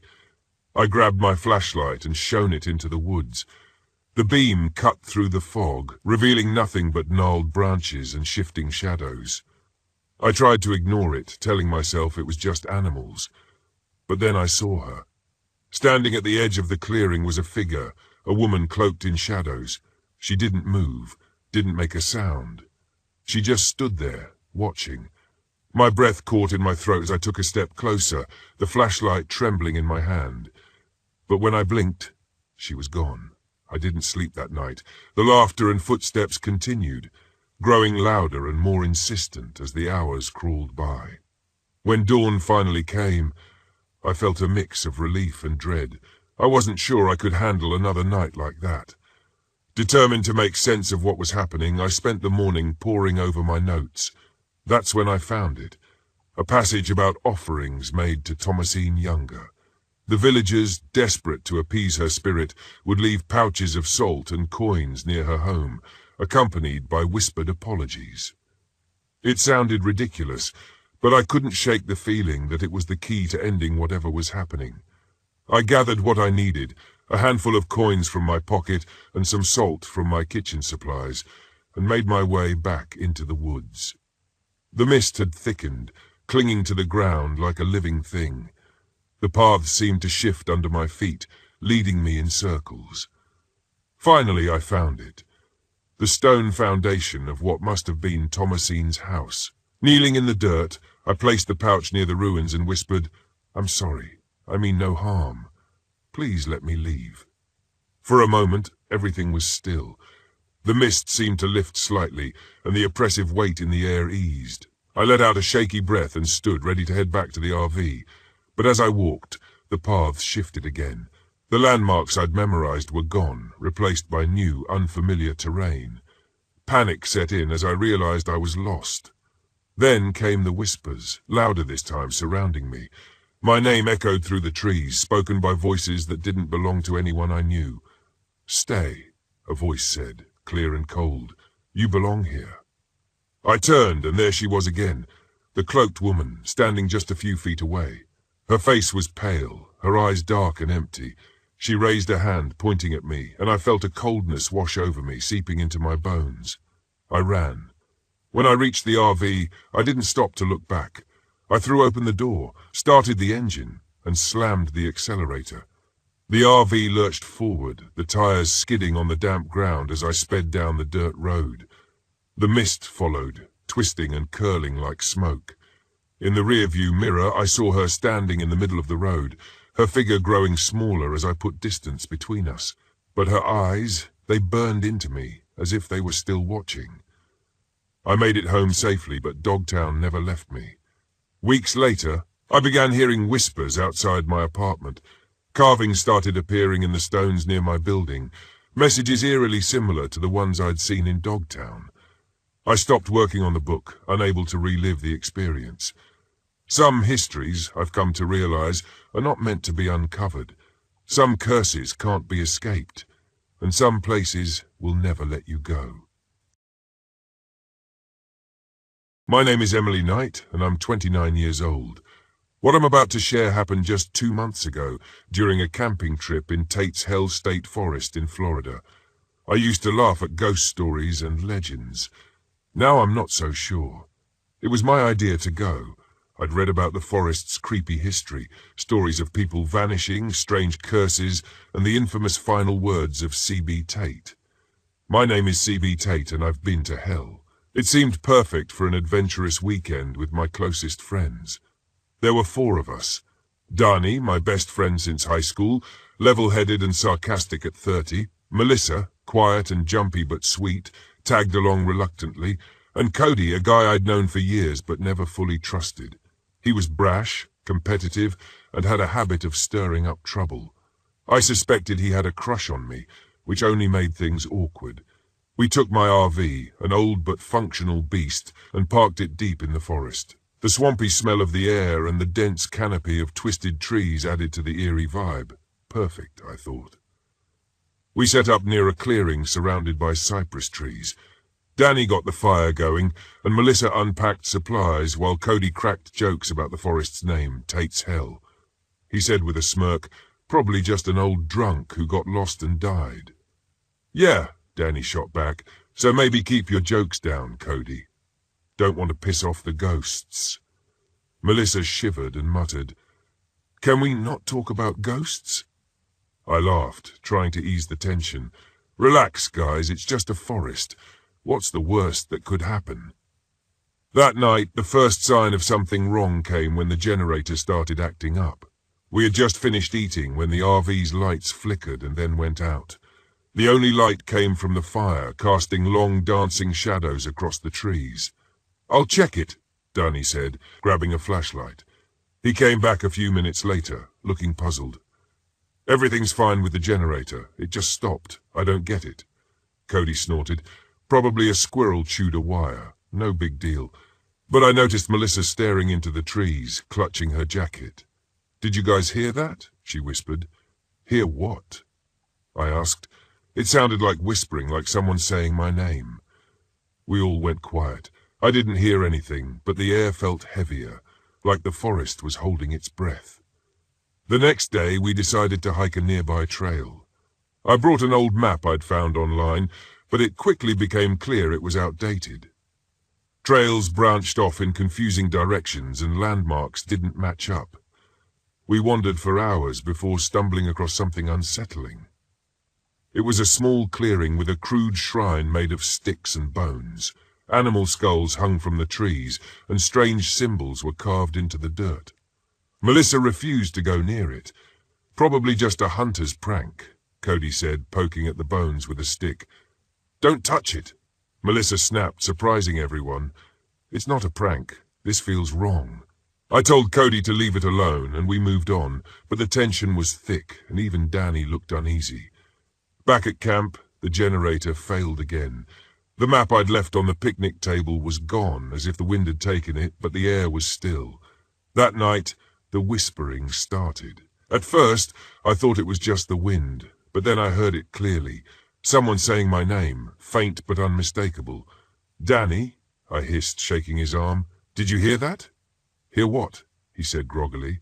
Before I could answer, we heard it again, a high-pitched scream, far away but chilling. Melissa started crying. It's just an animal, Cody said, though his voice shook. But it wasn't just an animal. I was sure of it. The next morning, Melissa refused to leave the RV. She said she'd seen something in the woods the night before. A pale woman with hollow eyes watching us from the shadows.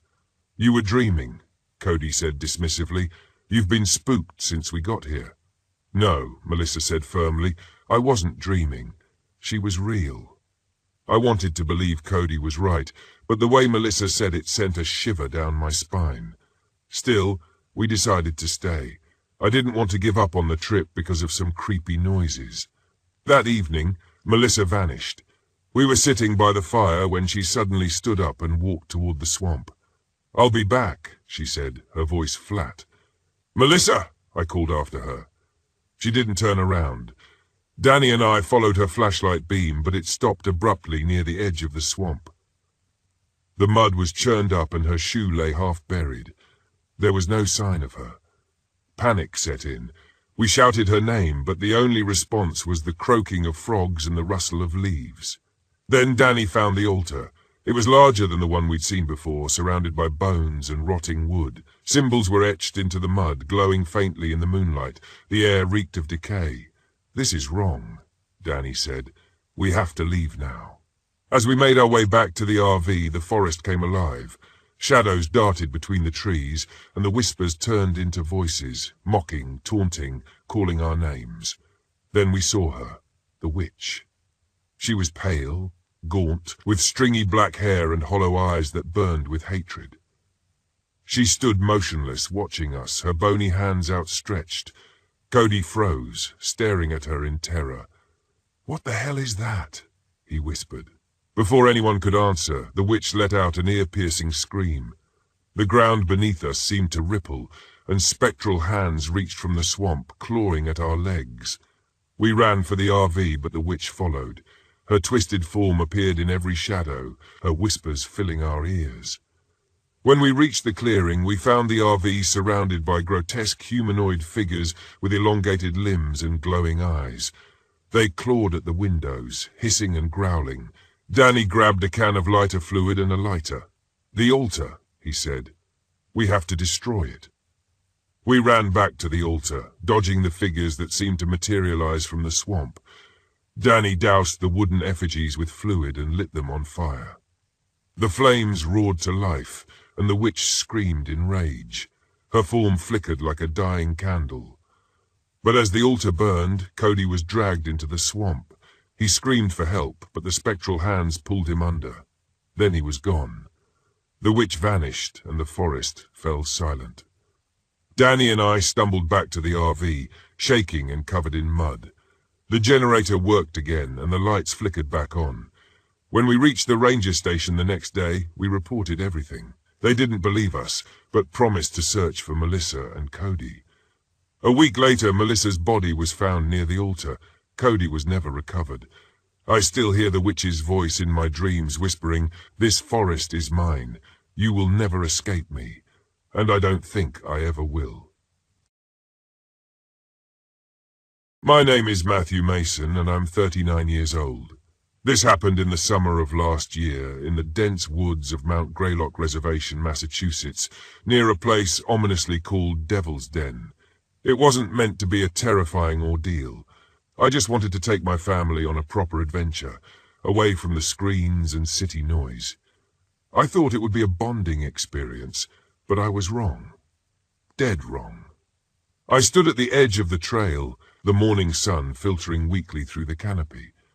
My wife Marie adjusted the straps on her hiking pack, her dark hair pulled into a messy bun and her expression uneasy.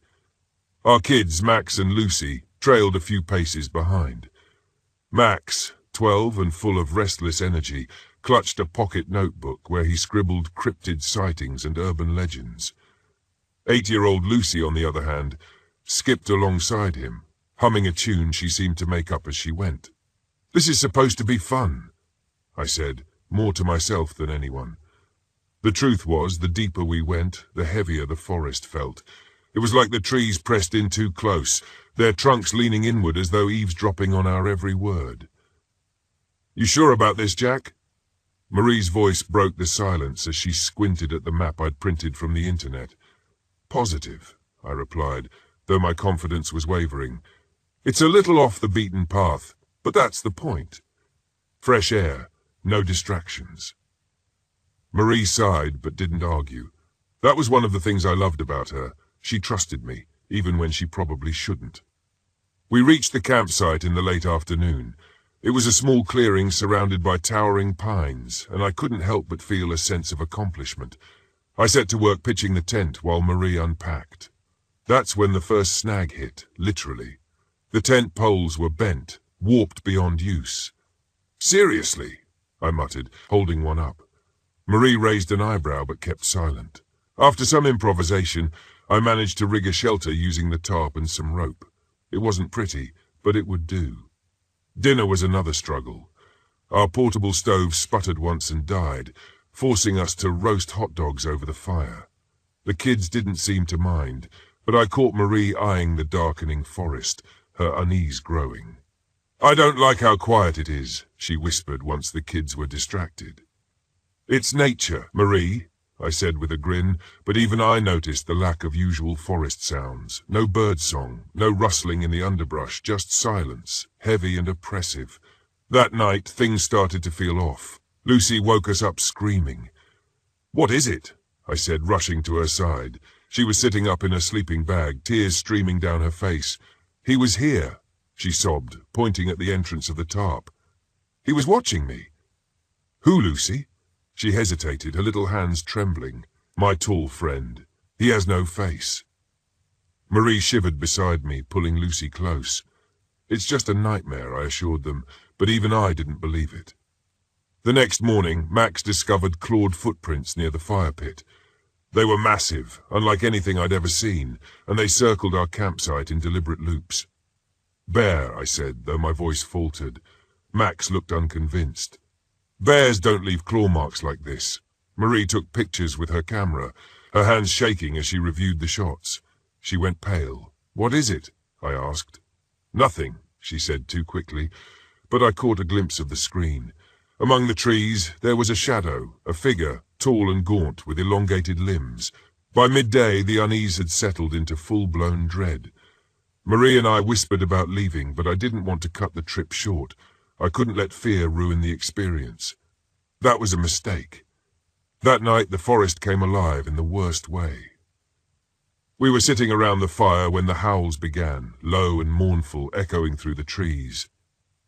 "Coyotes," I said, but Max shook his head. "They don't sound right." He was right. The howls were wrong. They rose and fell unnaturally, almost human-like, but with a twisted edge that made my skin crawl. Then came the snapping branches, closer and closer, until something brushed against the tarp. I grabbed a flashlight and stepped outside. The beam cut through the darkness, revealing nothing but trees, yet the feeling of being watched was unbearable. When I turned back, I froze. At the edge of the clearing, just beyond the firelight, stood a figure. It was impossibly tall, its limbs too long, its face a pale void. I blinked, and it was gone. "We need to leave," Marie said once we were back under the tarp. She held Lucy close, her eyes darting to every shadow. Max sat stiffly, clutching his notebook like a talisman. "We'll go at first light," I promised, but we didn't make it that far. Around midnight, something tore through our supplies. I woke to the sound of ripping fabric and guttural growls. Grabbing a flashlight, I shone it outside to find our food scattered, clawed apart.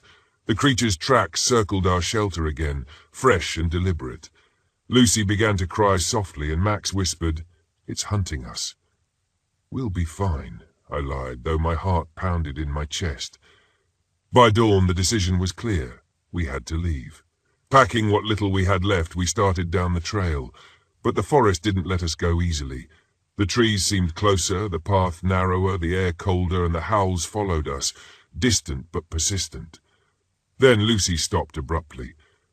"What's wrong, sweetheart?" Marie asked. She pointed ahead.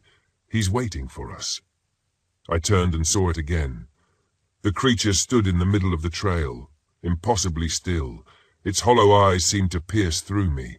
And when it moved, it didn't walk, it glided, closing the distance without a sound. "Run!" I yelled, shoving my family ahead. The creature gave chase, its movements jerky yet horrifyingly fast. Branches snapped around us, and the air filled with that terrible howl. I made a choice then, a terrible, final choice. "Go to the ranger station," I shouted. "I'll distract it." "Jack, no," Marie screamed, but there was no time. I grabbed a branch and swung it wildly, drawing the creature's attention. It stopped, tilting its head as if studying me. Then it lunged. I ran, leading it away from my family. The forest blurred around me, my lungs burning. I didn't look back, not even when I felt its breath on my neck. The last thing I remember is tripping, the ground rushing up to meet me, and the creature's shadow falling over me. When I woke, the forest was silent. The creature was gone. My family was safe, though I paid a price I'll never fully understand. We never found out what it was, and I doubt we ever will. But the forest remembers, and so do we. Sometimes late at night I hear the howls again and wonder if it's still out there waiting for its next prey. My name is Vincent Holloway. I'm 54 years old, a retired high school teacher, and a widower. What I'm about to tell you happened just last month during a solo camping trip off Old King Road in Flagler County, Florida. I thought I was looking for peace and quiet, maybe even a little closure. Instead, I found something I still can't explain, something that might still be out there waiting. I arrived at the campsite in the late afternoon. The drive down Old King Road was scenic but desolate, with tall oaks draped in Spanish moss and palmetto crowding the edges of the narrow dirt road. My RV, a beaten-up 1994 Winnebago, rattled over every bump, but I was used to it. This wasn't my first trip, but something about the stillness unsettled me. I stopped at a convenience store a few miles before the campsite to grab some firewood and snacks. The woman behind the counter, Maggie, looked up from her magazine as I approached. "Camping out on King Road?" she asked, her tone casual but her eyes sharp. "Yeah," I said. "I heard it's quiet out there. Good stargazing." She hesitated. "It's quiet, all right? Just don't wander too far from your RV, and if you hear anything strange, don't go looking for it." I laughed it off, but her words stayed with me as I drove the final stretch to the campsite. The sun was low, and I parked near a pond. The water was dark and still, the air smelling of damp earth and decaying leaves. I liked the solitude. At least, that's what I told myself. The first sign that something wasn't right came that night. I had a small fire going, and the RV's generator was humming softly. I was sitting by the fire, nursing a cup of instant coffee, when the generator sputtered and died. The sudden silence was jarring. "Damn thing," I muttered, grabbing a flashlight to check it out. Everything looked fine. No loose wires, no obvious problems. When I flipped the switch, it roared back to life as if nothing had happened. I returned to my chair, but the unease lingered. The forest around me felt too quiet, like the wildlife had been holding its breath. Then I heard it, a faint rustling in the bushes behind me. I turned, the flashlight beam cutting through the darkness, but there was nothing there. Probably a raccoon, I thought, but I couldn't shake the feeling that I was being watched. The next morning I decided to explore the area. The pond looked serene in the daylight, its surface reflecting the grey sky. As I circled it, I noticed something strange. Footprints in the mud. They were large, clawed, and definitely not human. A chill ran down my spine. That's when I saw him, a teenage boy, maybe 15 or 16, standing at the edge of the trees. He was thin, with dirty clothes and wild, unkempt hair. His eyes darted nervously as if he didn't want to be seen. "Hey there," I called out. "Are you lost?" The boy flinched, but he didn't run. "You shouldn't be here," he said, his voice barely above a whisper. "What do you mean?" I asked, stepping closer. "Do you live out here?" He shook his head. "It's watching you. It watches everyone. You have to leave before it gets dark." Before I could ask more, he turned and bolted into the woods. I considered going after him, but something in his voice, pure, raw fear, stopped me. I returned to the RV, uneasy. That evening, I found a mutilated deer near the edge of the pond. Its body was torn apart, the flesh twisted and shredded as if by massive claws. I've seen animal attacks before, but this was different. It looked deliberate. I decided to stay inside the RV that night. The generator kept cutting out, leaving me in darkness for minutes at a time. Each time the lights flickered back on, I thought I saw movement outside the windows, shadows darting just out of sight. Around midnight I heard a sound that froze me in place. My late wife's voice. "Gabe," Dana whispered, "come outside." I knew it wasn't real. I'd been dreaming of Dana ever since she passed, but this was different. Her voice was so clear, so close. When it called again, I almost opened the door before catching myself. "No," I whispered, backing away. "You're not real." The whispers stopped, but the RV shuddered violently as if something heavy had slammed into it. I grabbed a kitchen knife and held it tight, my heart racing. The shuddering stopped, leaving me in silence. The next morning I found deep scratches on the RV's door, like claw marks. The boy, Ethan, appeared again, standing at a distance. His eyes were wide, his face pale. "It's hungry," he said.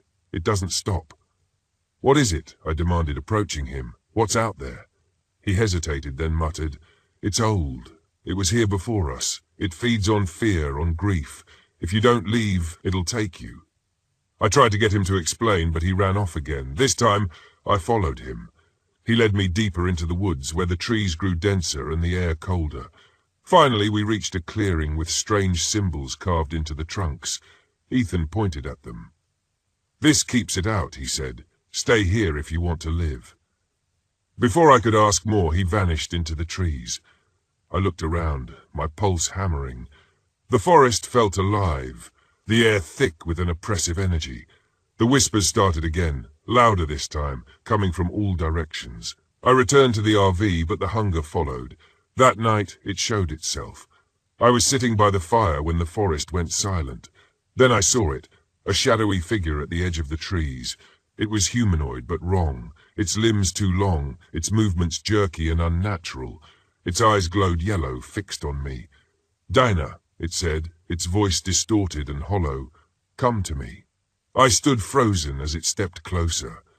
The firelight flickered, and I saw its face, or what was left of it.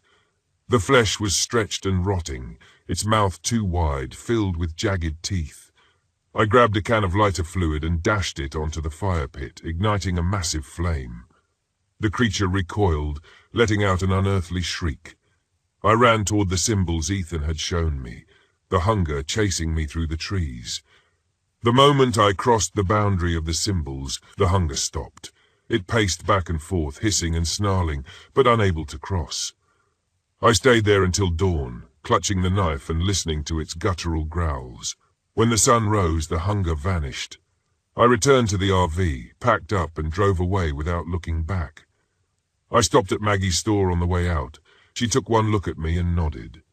"You saw it, didn't you?" I nodded, too shaken to speak. "You're lucky," she said. "Most people don't make it out."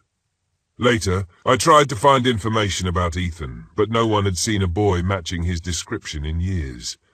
Some said he was a ghost, a victim of the hunger long ago. Others claimed he was something else entirely, a guardian of sorts, protecting the living from the forest's darkness. Whatever the truth, I know one thing for certain. The hunger is real, and it's still out there, waiting. My name is Henry Thompson, and I'm 38 years old. This happened in late October just last year. I was camping in Wendell State Forest with my best friend Tom, and I can't stop thinking about it, replaying every detail in my mind. I used to be someone who loved exploring, who believed the world held mysteries that were mostly beautiful. Now I'm not so sure. It started as my idea, a weekend camping trip in one of Massachusetts' most remote forests.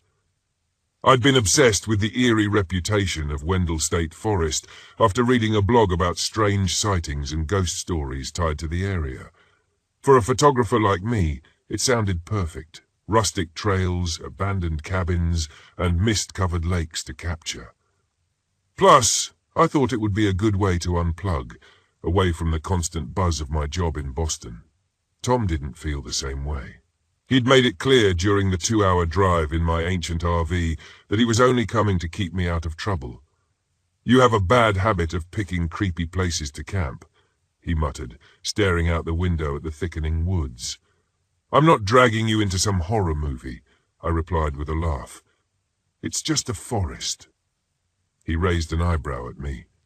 "Just a forest? You literally said this place is known for weird disappearances." "They're just stories," I said. Tom sighed but didn't push further. That was Tom for you, skeptical, steady, and loyal to a fault. Even if he thought I was nuts, he'd still have my back. We reached the trailhead late that afternoon. The parking lot was empty except for my RV. That should have felt peaceful, but something about the silence unsettled me. It wasn't the kind of quiet you get in nature, full of birdsong and rustling leaves. This was heavy, like the woods were holding their breath. Tom unloaded our gear while I grabbed my camera. The first red flag came early. The tent poles I'd brought snapped while we were setting up camp. They weren't bent or cracked, they just broke apart in my hands like dried twigs. "You're kidding me," Tom groaned. "Did you buy this at a dollar store?" "It's fine," I said, trying to sound confident. We'll improvise.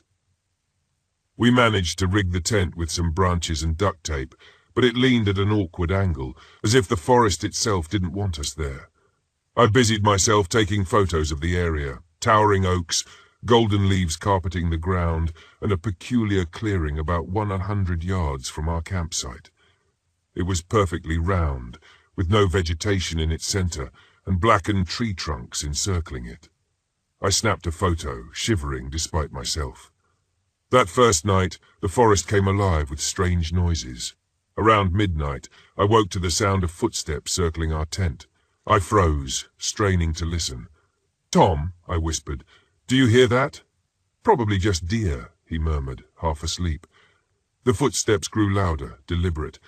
They weren't the light, random movements of an animal. They were purposeful, like someone pacing. Then, just as suddenly as they started, they stopped. Tom heard it too now. He sat up, grabbing his flashlight. "Stay here," he said. "Are you crazy?" I hissed, but he was already unzipping the tent. He swept the light around the campsite, revealing only empty woods. Still, neither of us could shake the feeling that we were being watched. The next day, we hiked deeper into the forest, following a faint trail that seemed to lead toward the clearing I'd photographed. Along the way, we discovered something strange. Massive footprints in the dirt, far larger than any humans. They looked almost like bare feet, but were elongated, with claw-like impressions at the toes. "Maybe someone's messing with us," Tom said, though he didn't sound convinced. "Miles from civilization? Highly unlikely." We kept walking, the trail narrowing and twisting in ways that made no sense. At one point it felt like we were walking in circles, though we hadn't turned back. Then we found it, the clearing. In the daylight, it was even more unsettling. The scorched trees looked as though they'd been burned from the inside out, and at the center of the circle lay a pile of animal bones, picked clean. Tom grabbed my arm. "Jackson, let's go. Now." I hesitated, wanting to photograph it, but the unease in his voice convinced me. As we turned to leave, I heard a faint sound, like a whisper carried on the wind. It was my name. "Jackson," the voice said. I spun around, but no one was there. That night, the real horror began. We sat by the fire, trying to shake off the day's weirdness, when Tom stood up abruptly, staring into the trees. "What is it?" I asked. "There's someone out there," he said, his voice low. I followed his gaze, but saw nothing. "Probably a raccoon or—" Before I could finish, I noticed something moving between the trees. A figure, just barely visible in the firelight. At first I thought it was a person, but something about its movements was wrong. It didn't walk, it glided, its limbs too long, its head tilted at an unnatural angle. "Tom," I whispered, my heart pounding. "That's not a person." He grabbed a branch from the fire, holding it like a weapon. The figure stopped at the edge of the light, its hollow eyes reflecting the flames. Then it turned and disappeared into the darkness. We didn't sleep. Every noise, every rustle of leaves made us jump. Around 3 a.m. I heard Tom's voice outside the tent. "Jackson, come here," it said. I froze. Tom was sitting next to me, wide awake. "You heard that, right?" I whispered. He nodded, his face pale. "Don't move." The voice called again, more insistent. "Jackson, help me." I covered my ears, willing it to stop. It didn't. At dawn, we decided to leave. We packed up in silence, the fear between us palpable. As we hiked back toward the RV, the forest seemed to change. The trail we'd followed was gone, replaced by dense underbrush. The trees leaned closer, their branches twisting like grasping fingers. Then we saw them. Figures emerged from the shadows, identical to us, a second Tom, a second Jackson. Their faces were blank, their eyes dark. They moved in jerky, unnatural ways, like puppets on invisible strings. The second Tom spoke first. "Stay," it said in a hollow, echoing voice. "We want you to stay." The second Jackson smiled, baring too many teeth. "You belong here now." Tom grabbed my hand and whispered, "Run." We sprinted through the forest, the figures following close behind. They didn't run, they floated, gliding effortlessly over the uneven ground. When we finally reached the RV, I fumbled with the keys, my hands shaking. The figures stopped at the tree line, watching us with their hollow eyes as we sped away. I don't know what they were. Skinwalkers, spirits, demons, maybe something else entirely. All I know is that we weren't supposed to be there, and they made that clear. Tom and I haven't spoken much since that trip. He says he wants to forget, but I can't. Sometimes I wake up to the sound of footsteps outside my apartment. Sometimes I think I see a second me watching from the shadows. I don't take photos anymore. My name is Rosalie Whitaker. I'm 42 years old, and this happened a few months ago when I decided to take a break from the life I'd been barely holding together. My wife Jenna passed away last year, and the silence of my empty home had become unbearable. I'd always loved music. It's what I taught for years. But after she died, I couldn't bring myself to pick up a guitar. So I bought an RV and decided to travel, hoping to find something, anything, that would help me feel alive again. That's how I ended up at Big Shays State Park in Florida. I'd read about the park's rapids, the largest in the state, and thought their roaring, chaotic beauty might inspire me to compose again. What I didn't know was that the silence I'd been running from would find me there, in the voices of the dead. I pulled into the park just before dusk. The forest was dense and quiet, save for the distant roar of the rapids. The ranger station was empty, but I found a map pinned to the bulletin board outside. It marked a few trails and campsites, one of which was near the riverbank. That's where I decided to stay. As I set up my RV, a ranger approached, a woman in her 30s wearing the usual khaki uniform and a wide-brimmed hat. Her name tag read Laura. "Camping alone?" she asked, her tone polite but laced with concern. "Yeah," I said, trying to sound casual. "Just needed some peace and quiet." Laura nodded but hesitated. "The rapids can be unpredictable. Be careful if you hike near the water." She paused, glancing toward the tree line. "Some people say you can hear voices out there at night, probably just the water playing tricks, but it can be unsettling if you're not used to it." I smiled, more amused than unnerved. "Thanks for the warning." Laura didn't return the smile. "Just don't wander too far." With that, she left, her words hanging in the cool evening air.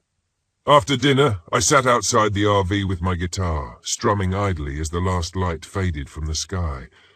The sound of the rapids was louder now, a constant rush that drowned out the usual nighttime symphony of crickets and frogs. For the first time in months, I felt a flicker of inspiration.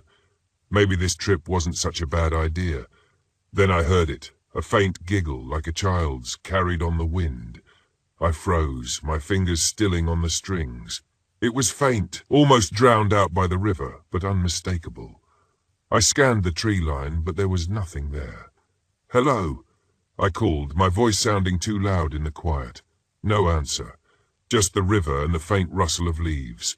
I told myself it was nothing, just an echo or my imagination playing tricks, and went inside to sleep. That night, I dreamed of Jenna.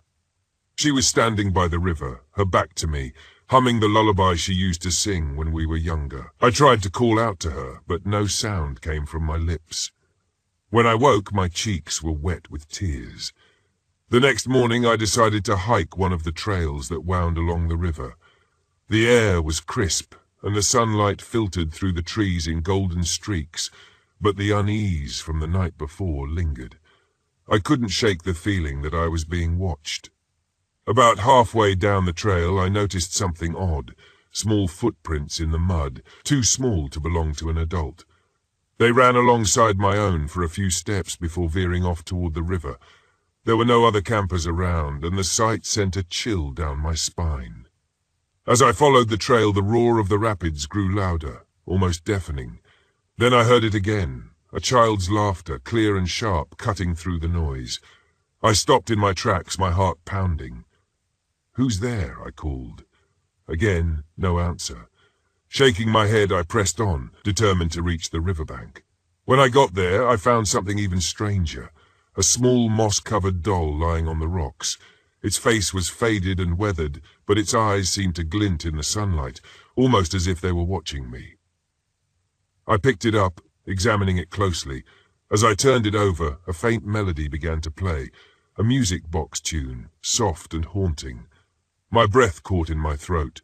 The tune was the same lullaby Jenna used to hum. That evening, I couldn't shake the melody from my head. It felt like the forest was closing in, the shadows growing longer, the air heavier. As I sat in the RV, the music box tune began to play again, faint at first, then louder. I searched the RV, convinced I'd accidentally brought the doll inside, but it wasn't there. The tune stopped abruptly, replaced by a soft knock at the door. I froze. My hands trembled as I reached for the handle and yanked the door open. No one was there, just the empty forest bathed in moonlight. Then I saw them, shadows flitting between the trees. They were small, childlike, moving too quickly to be human. My stomach churned as I realized they were circling the RV. I slammed the door shut and locked it, my breath coming in shallow gasps. The RV began to shake as if something, or many somethings, were pounding on the sides. I shouted for them to stop, but the noise only grew louder, the whispers and laughter blending into a chaotic cacophony. Finally, I grabbed my guitar and strummed the first chords that came to mind, playing louder and louder until the shaking stopped. The laughter faded, leaving only the sound of my music and the distant roar of the rapids. The next morning, I knew I had to leave, but something drew me back to the river. I followed the trail again, clutching the doll I'd found. The voices were louder now, calling my name, singing the lullaby in eerie, childlike tones. When I reached the riverbank, the air grew icy, and the shadows beneath the trees seemed to ripple like water. "I know you're here," I said, my voice trembling. "What do you want?" The voices grew louder, and the shadows took shape. 3 children, their faces pale and hollow, their eyes dark voids. They stared at me, their expressions a mix of sadness and anger. "Help us," they whispered, their voices overlapping in a haunting harmony. "What do you need?" I asked, though I wasn't sure I wanted to know. They pointed to the doll, and in that moment I understood. They were tied to it, bound to the river by whatever tragedy had claimed them. I placed the doll on the ground and stepped back, watching as the children reached for it. But as their hands touched it, their forms began to twist and contort, their whispers turning to wails. The river surged, the rapids crashing violently, and the shadows rushed toward me. I stumbled backward, tripping over the rocks, and ran as fast as I could, the screams echoing in my ears. I left Big Shays that day, vowing never to return. The doll stayed by the river, but the memory of those voices has haunted me ever since. I tried to write about it, to turn it into a piece of music, but every time I play, I hear their whispers in the background. A week after I got home, I found the doll on my porch. Its music box was broken, but sometimes, in the dead of night, I swear I can still hear it playing.